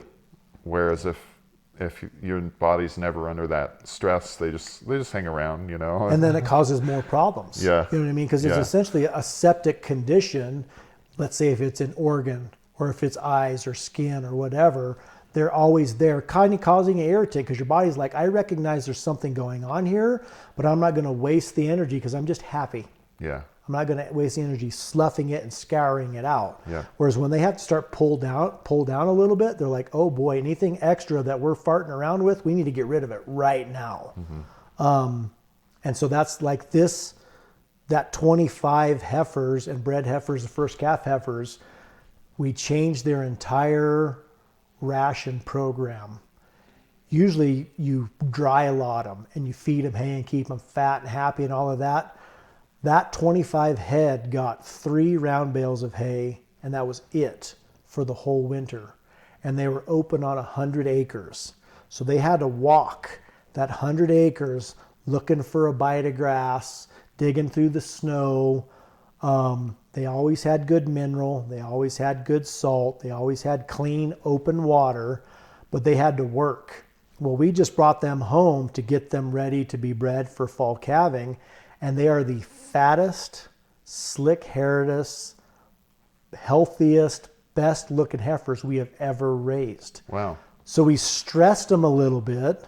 They had to get their act together, and then since they've been on good feed, Well, they also had to exercise through the winter. Yeah. Rather than basically going into a hibernation mode. yeah, sit where around and eat. you probably have like muscle atrophy. Right, absolutely. Yeah. When you're walking 40 steps from the hay ring to the water and back, and that's all the exercise you get, you can imagine what your long-term health effects are going to be. It's like getting from the couch to the refrigerator and back to the couch, and that's your life. Yeah. So I'm really That's excited my life about as that. a programmer. Yeah. Right. And so I'm really excited about that, because not only that, they're cycling as far as they're coming into heats so regularly, and they're very vigorous that I think they're going to be ready to be bred, and they're going to settle on the first go round, and they're going to be a really tight calving window. So I'm really excited about that. And then we're going to do that same thing with this year's heifer crop or something very similar to that, and let them kind of work it out and get some, exercise and all of that. What did you think you were going to be when you were a kid? Did you ever think you'd be this excited about cows and ranching? Well, it's kind of a funny story. See, my grandfather, my maternal grandfather, is a farmer, rancher. He grew up on a big sheep ranch in the San Luis Valley. His family goes back to the original Spanish mission that was there in the San Luis Valley. So he has ranching and farming is just in his blood, being outside. When I was about 8 or 10 years old, when I got big enough to help, I would go and spend a week with my grandma and grandpa and help them on their little family farm. And so in the back of my mind, I always thought, man, this would be cool to be able to do this. I didn't know how I was going to make it happen, but I just had an innate like draw and really this affection towards animals and the study of it and like reading body language of animals. And then he had such an intimate relationship with the ground, with the soil, with the land, and all the cool equipment. I mean, because he, like me, has a lot of old equipment because he's really mechanical, he was able to keep all that old equipment going, you know, and so I'd help him wrench on stuff. So I met my wife. We're high school sweethearts. I came out here for the first time and I see a deer out in the field out there. Yeah. Oh yeah. We have lots of them. We feed lots of deer. Yeah. But is it hard to keep them out? I don't even worry try? about it. No, Yeah. absolutely. And There's such a small impact on the land overall, right? And the deer, when it's hard and the snow is really deep, they'll come and eat out of my round feeders with the cows, because that's just how hungry they are. Yeah. You know, and that's an industry in and of itself. I mean, we have a lot of professional hunters that's a big part of their farming and ranching is they lease their properties out to hunters, or they do trespass fees and people from out of state come and hunt on their properties. We don't do any of that, mainly because this is like my little slice of heaven. I don't necessarily like or want a lot of extra traffic. Yeah. Other than when I'm touring people around and showing them what we do. Right. But yeah, but it's feeding into that overall economy, keeping those herds going in healthy this area. and managed. Absolutely. Sorry, I interrupted from your story. But so I met my wife and I were high school sweethearts. Like I met her and she met my folks, and then I came out here and I was like, this is your place? Like you have this? Yeah. And at that time, of course, I was just interested in her. You know what I mean? She was like so cool and she was interested in what I was doing. And so we got married. I was in the Marine Corps for 4 years, so she traveled with me and all of that. We moved back here. I went to work in the mine. And then I was just always here. Like from the time I was in high school, I was here working and helping, building fence and fixing fence and helping with the cows and all of that stuff. And I'm like, man, I really like this kind of work. It doesn't pay, but I just really enjoy this kind of work. And so then when I had the opportunity to lease it, take it over, then it's like my pet project. And then you're working forward every year to figure out a way to make it financially sustainable. Mm-hmm. And that's why we're diversified. That's why we raise bulls, and that's why we raise beef, and that's why we do sell feeder calves. That's also why I do custom grazing for other people. I do consulting as far as what fence works best, how to design paddocks to utilize their land. I went to AI school, artificial insemination school, so I do some custom breeding for people that don't want to have a bull, especially like small dairies and stuff like that, where I'll come in and breed their cows for them.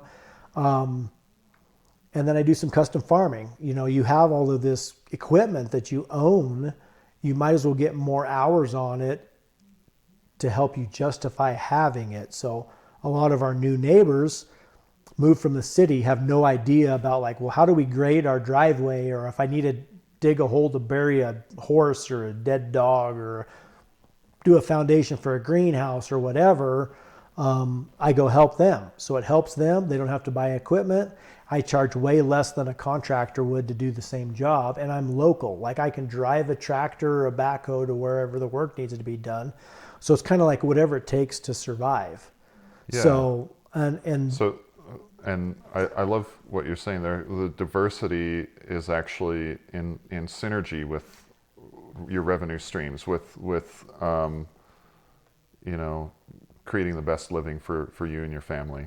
Exactly. And that's the other thing too, is then I wind up with a new beef customer or a new pasture to utilize pasture for my cows. You know what I mean? I put myself out there, and then they're like, well, my friend who bought another neighboring property, or my son-in-law or whatever. And so, this community starts to kind of build back up, because a lot of it is kind of broken down because there's so many new people. So a lot of old timers are kind of like, oh my goodness, it's another one of those Californians or Texans or whatever. I'm like, that's opportunity. I mean, don't stand at arm's length. Hear what their story is. Maybe they have something to offer for you. Maybe they got a big pile of cash in their pocket that they want to invest in what you're doing. They respect what you're doing. And if you never introduce yourself and put yourself out there, you'll never know. Right. And it's one of those deals where, and then I can tell the good old boy, I say, yeah, he's good. This is what he wants out of life.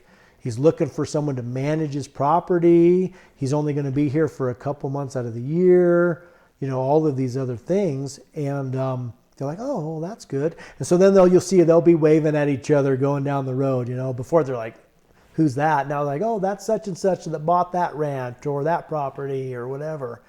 So, it's like building that community back up.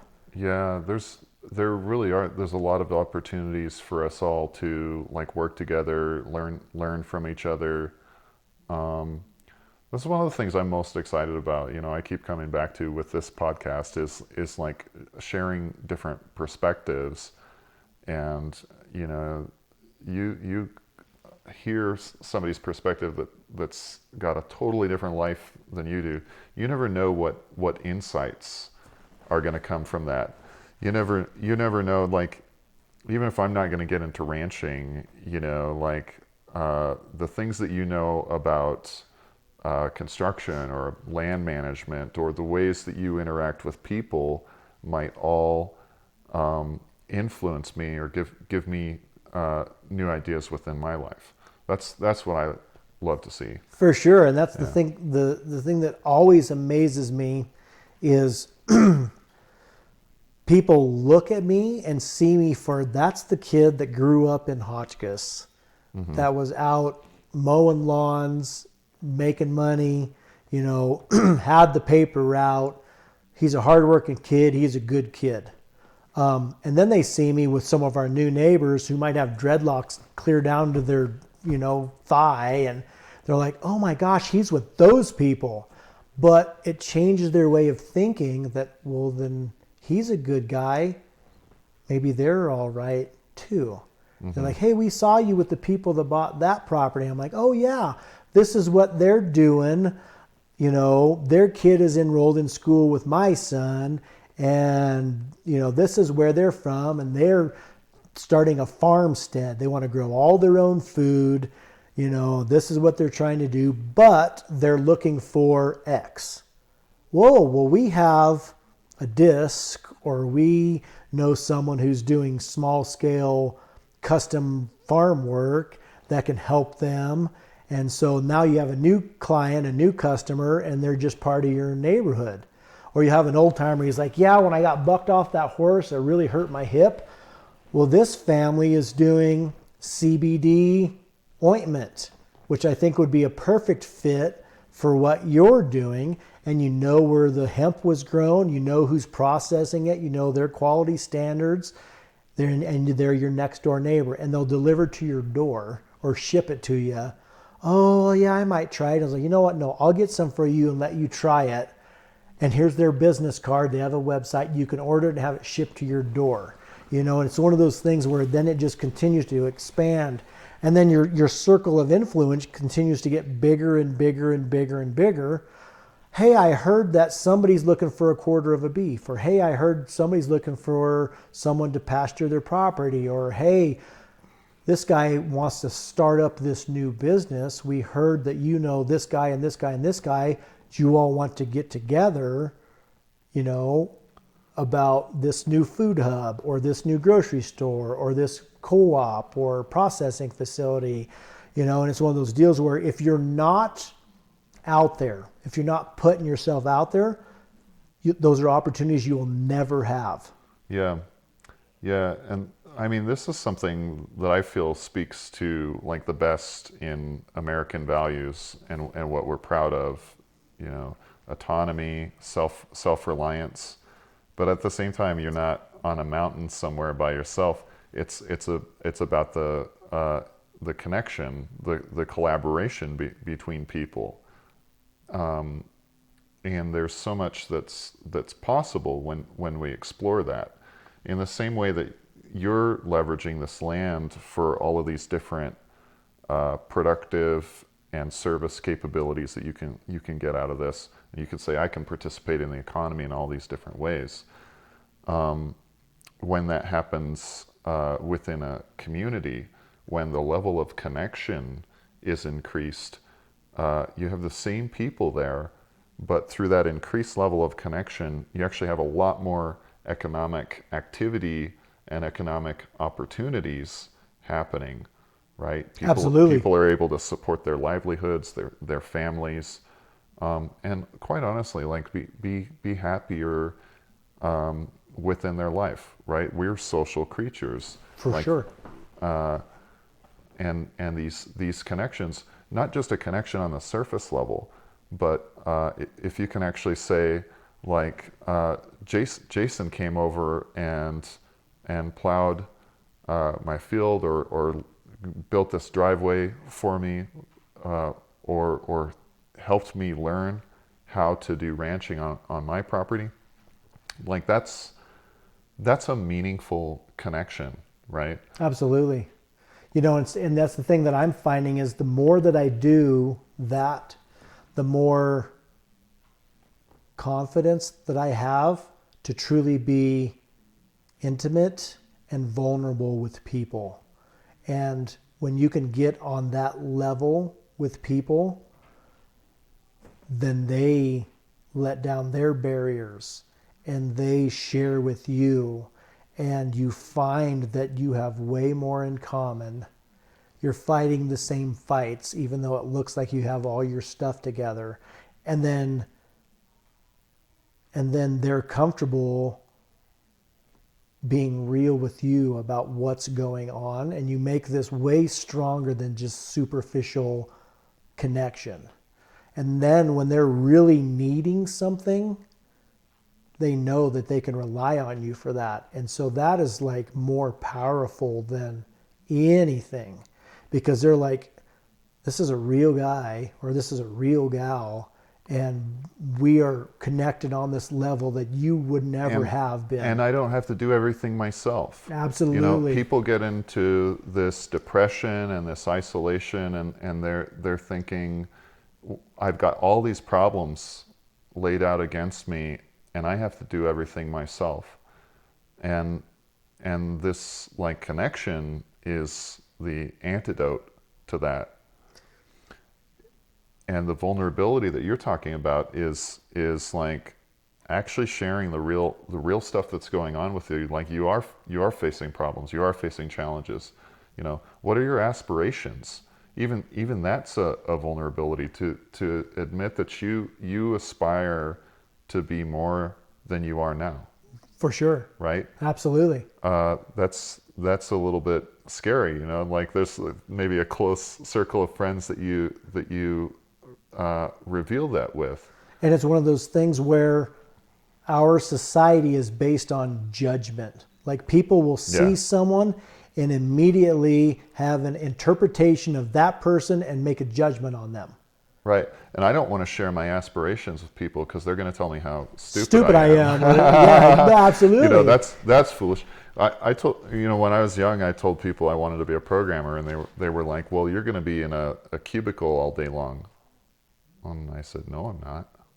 you know, because that's not the future that I'm creating. Right. And I don't agree with you that I don't have any choice or any agency in that, and that just because I'm interested in this field, I have to do it this way. Right. Just because that's what you've seen before in the past. That's what happened to your dad or your, right?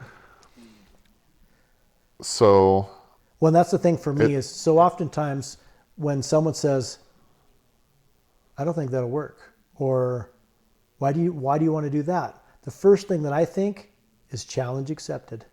yeah. If anybody doubts that we can make whatever work, or that I can make a connection with someone who's untouchable, you know, there's so many people that are like, stay away from them, they're bad news, whatever. And I'm like, well, what's that based on? Well, just look at them. Well, those aren't the relationships that I make based on what they look like. Yeah. I want to know who they are and what they are. You know, and so over and over and over again, I'm like, yep, I proved them wrong. I made this connection. I made this successful. I made this work. I paid this bill that everyone's like, oh my gosh, you'll never be able to survive that. Chop my thumb off. Everyone's like, holy cow, you won't be able to do this. You won't be able to do that. I'm like, watch me. You know what I mean? Talk about adaptability. By golly, I can make stuff work. Look up Django Reinhardt. He's an amazing guitar player. He lost 2 fingers. He was rescuing some, like a lady from a fire, I think. I don't know if it was his love. I don't remember. He lost 2 fingers. He was like, so what? He retaught himself how to play. His playing got better. Wow. Like he got faster. He got more articulate. And people were like, wow, nothing can stop this guy. Exactly right. Yeah. You know, and that's the thing for me is then I preach that to young people. Like just because someone says, this is who you are and this is what your parents are, that does not mean that's who you are. Your decisions, your choices, your hard work is what dictates who you will be. Don't let anybody tell you any difference. And here's an example of why. And they're like, oh, wow, you know. And so then years later, they'll be like, yeah, you know, I always thought about what you said. Yeah. And this is what I'm doing. I'm like, yeah, the view we hold, the perspective we hold, the truths that we hold about this reality in many ways shape what's possible for us. for sure. And the biggest limiting factor is our own beliefs. Our own mind. Yeah. And what we have enough gumption or drive to actually try, to go out there and try. And then you know, one of my friends says anything worth doing is worth doing poorly at first. You know, Right. so it's like you get out there on the dance floor, you know, you're gonna look like a fool, you're gonna embarrass yourself. You know what? It's worth it. It's worth it when, you know, you'll embarrass yourself the first couple of times, but at some point you're gonna get to a point of ease and comfort. Right. And it's because you went through that phase and you pushed past it. Right. And when you're at that point of ease and comfort and you're actually enjoying being on the dance floor with a beautiful member of the opposite sex, Right.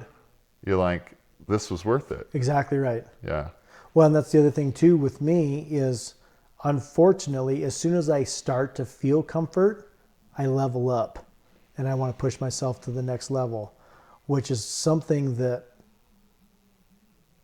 I need to work on, because so oftentimes you need to enjoy your victories. You need to have a little me time. You need to, you know, versus like, well, how am I going to do the next thing? Or what's the next challenge? Or how am I going to make it? But the flip side of that is like every successful business owner is like, well, that's what you have to do.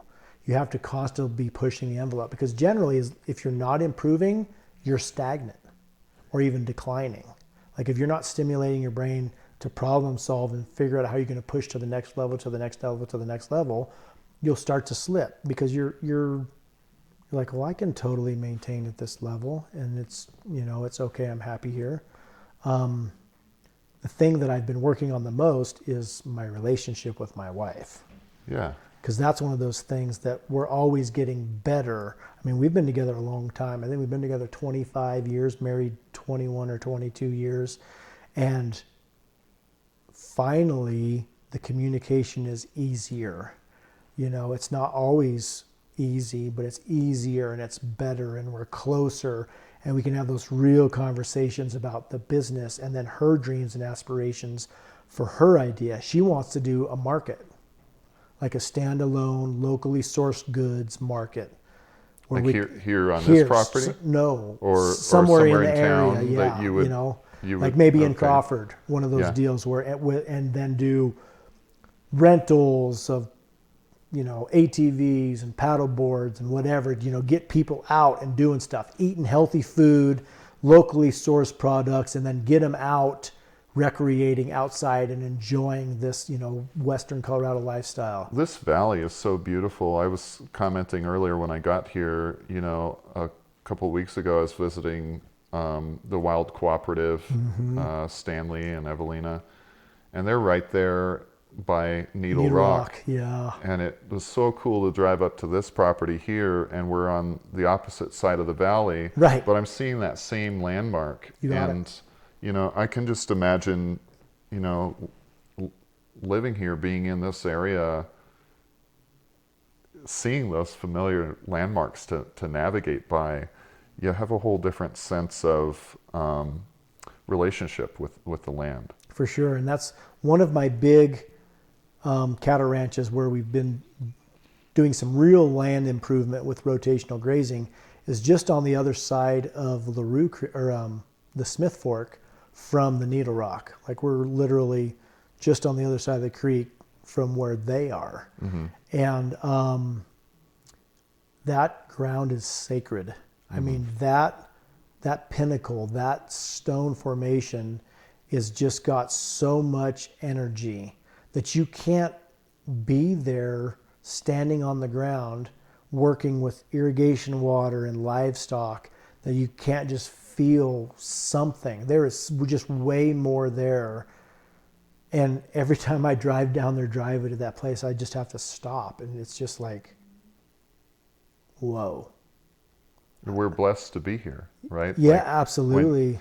How many thousands, how many millions of years that it took to shape this earth, and we're just blessed to be here for this moment. For sure. And we're aware enough to enjoy it. So many people, like you can say, hey, did you notice whatever? They're like, where's that? I'm like, well, we just drove past it, you know what I mean? But they're just so, I don't know, just tunnel vision on like what's going on in their head. Or how do I get to the store? Like, okay, now I got to pick up the kids from school. Right, and not. And that's all this reality that we've laid over top of the biological reality and the earth For beneath sure, us. Yeah. Absolutely. And that's the thing for me is like every day. There's nothing wrong with it, but like this didn't go away Right. just because we laid all this stuff over top of it. Absolutely. And that's the thing for me, that every morning and every night, I thank the good Lord for giving me the eyes to see this and the ears to hear it and the healthy of enough body to enjoy it, and do his work through touching the land and touching the animals and doing everything that I can to try and make it better, not only for me and my family and for our financial freedoms and security, but also for the generations to follow. And I mean, I started journaling, and for a long time we had like so many problems. Like I had a cow die, and then I had a calf die, and then I had this problem, and we had that problem. Our calving barn burned down, and I mean, it was just like one thing after another after another. And I look back through that journal, I was like, this is the most depressing thing I've ever read in my life. And then I would got to watch,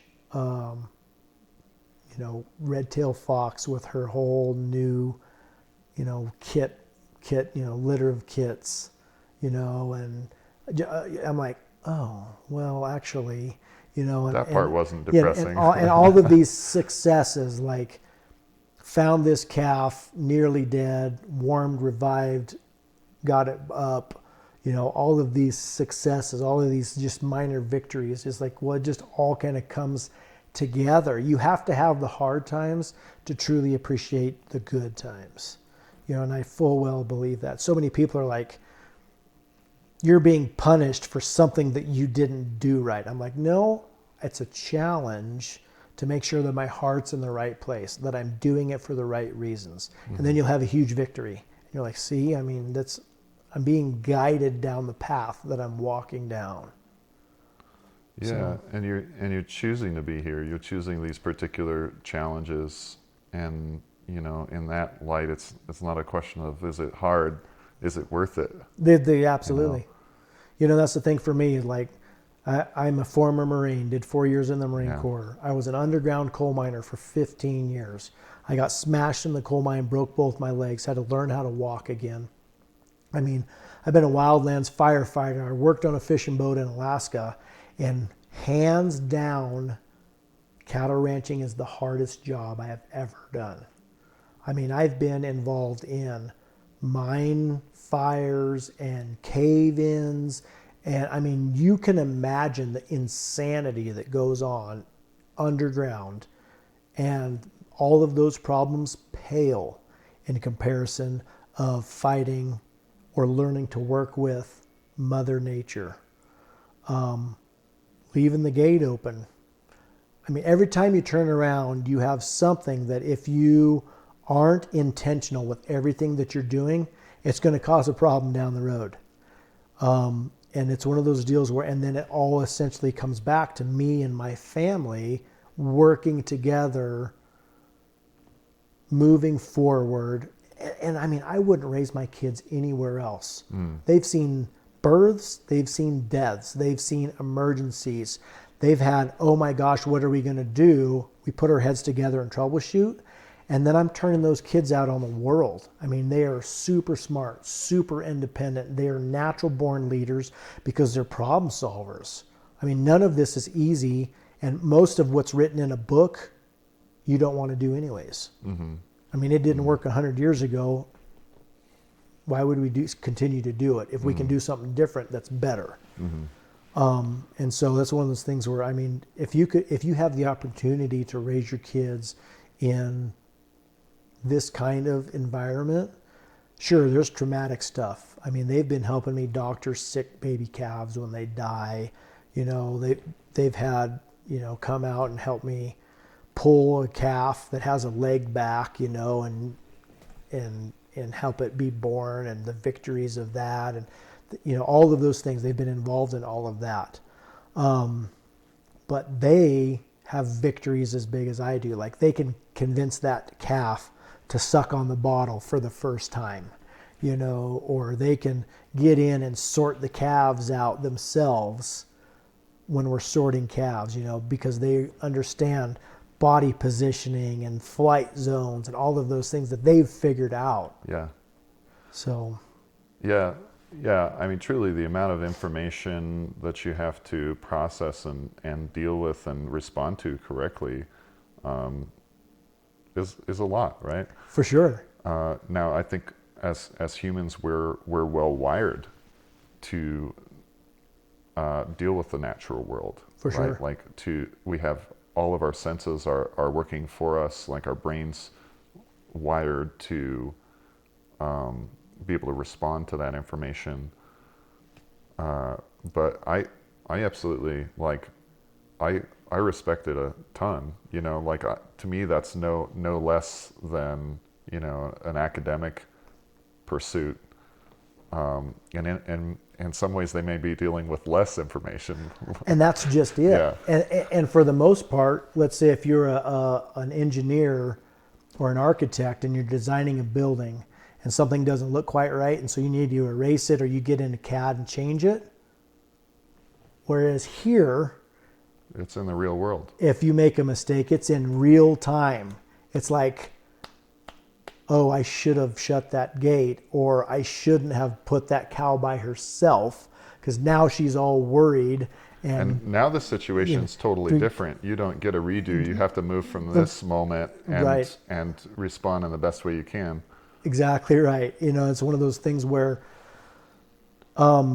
it's so challenging, but it's so rewarding. I mean, watching the sunrise come up is amazing. And then like working with your family after a long day of working cows or doing a cattle drive or whatever, and everyone gathers together for a meal and we talk about all the little things that didn't go quite right, or yeah, did you see that calf when it went through the fence and then the dogs went and got it back on their own? Is how all of this like great camaraderie about how things worked or didn't work. And then we talk about things that we do differently, if there was anything that we would do differently, and what we learned. And then it's interesting to hear the kids go to school and then the stories that they tell their friends and their perspective on how it went and what happened and all of that stuff. And it's just really heartwarming for me, because everyone says this is my thing. The kids are like, the cows are dad's thing. But in reality, they all have cattle of their own. They show in 4-H. They have cattle of their own. They sell bulls at the bull sale along with us. And so they're just as deeply vested and invested in the business as my wife and I. So. Yeah. What would you want to share with people from to the outside world? I think we've been kind of talking about some gems here, but I mean, probably one of the biggest things one of the biggest disservices that American beef producers have done to their consumers is hide what happens. That not being totally transparent because they're afraid of being judged. Like what we were talking about before is like you have to be vulnerable to talk about like the struggles, And so for me, I want all of the American people to know that we are doing everything in our power to create the healthiest, cleanest, safest, happiest, nutrient-dense product that we can. Like nobody wants to send an animal out that's not their best quality and that's not safe for anyone to eat. And the way that we handle our cattle is such that they're like our kids, they're like our pets. And I've had a lot of people ask me, well, don't you get attached to them? I said, well, I absolutely do. I was involved in their conception. If they're an AI sired calf, I watched them from the time that they were born all the way through till I hauled them to the butcher. And then I talked to them when I unloaded them at the butcher and said, thank you. You did a good job. And now we're going to honor you by using every part of you that we can. And that's the intimate relationship we have with every animal that we have on this place. And so that's one thing I want everyone to know is like, that's how real it is. And that's how much we care about them. That's how much we care about our consumers. And by doing it that way, we're also ensuring we have the cleanest air and we have the cleanest land and the cleanest water, the healthiest land, because of all the things that we're trying to do. I mean, everything that we do, we want to make it better than we got it, because the land is truly the legacy that we leave. If we burn it all the way off and leave just bare ground, then the next person that comes on, like, this is what a totally mismanaged piece of property looks like. And for me, I want people to come out and see what we're doing. Even in a year like this where it looks really bad because everything is dry and brown, but there aren't cows just wandering out on it, stomping it down while it's dry. We won't have any cows on here until the snow flies by design. So we can preserve that soil and the nutrients that are there. So you have other properties now. Where are the cows now and what are they grazing on? So one group of cows, the commercial cows, is on a leased property above Hotchkiss, which had good irrigation water on it. So we've got good standing forage that they're in. And that ranch is divided into 4 main paddocks. And so as those cows come off the mountain, they're going into paddock 1, and we'll graze it, rotate through those 4 paddocks, and then we'll go 4.5 miles down the road to another irrigated hay field that we'll utilize with them. Our registered cows are up on a brand newly leased property. The landowner was interested in doing some restorative regenerative ag. So what we're doing up there is through rotational grazing, removing all of the old oxidized grass that's there, with the idea that we're then chain harrow it to scratch out the cow pies, and then we're going to broadcast some native dryland grass seed as well as some medium red clover. So we have a nitrogen fixer as well as some stuff that's better suited for dryland grass production. And try and maintain the vegetable the vegetation density as we go through this drought. Exactly right. And so we're going to attempt to get some good ground cover back on all of that land. And then depending on what the irrigation season looks like next year, if we're able to irrigate those properties, we'll actually be able to grow an actual larger volume of feed, which we will then come back in and graze again next fall. So between us working together, using our cows to do that work, which they would have to do with mechanical tillage, and it's working really well so far. The cows haven't lost any condition, and they're continuing to recover from their calves having just been weaned. So, how would you feel if we took a tour around? Do you still have time? Sure, absolutely. I need to leave in about 50 minutes to pick my son up from school. Okay, so maybe we'll just do a quick drive, like a half an hour. Okay. And capture some footage around the ranch. Sounds great. Awesome. Sounds great. Awesome. Hey, thank you so much. Thank you you for sitting down with me. There's so many other topics that we could talk about. I really appreciate your readiness to explore these different areas. I'd love to come back. I see that happening in the future, and maybe we can get an update at that time, like how things are progressing and evolving, and for sure, absolutely. Because I know your focus is going to change, and yep, new opportunities will come up. Yep. Great, thank you. Yeah, really looking forward to getting this out there. Cool. Me too. Yeah. Well, that's it for our interview. I hope you enjoyed, and thanks for making it through to the end. If you like what we're doing and would like to help us grow, please tell your friends. Thank you, and blessings to you and those you love.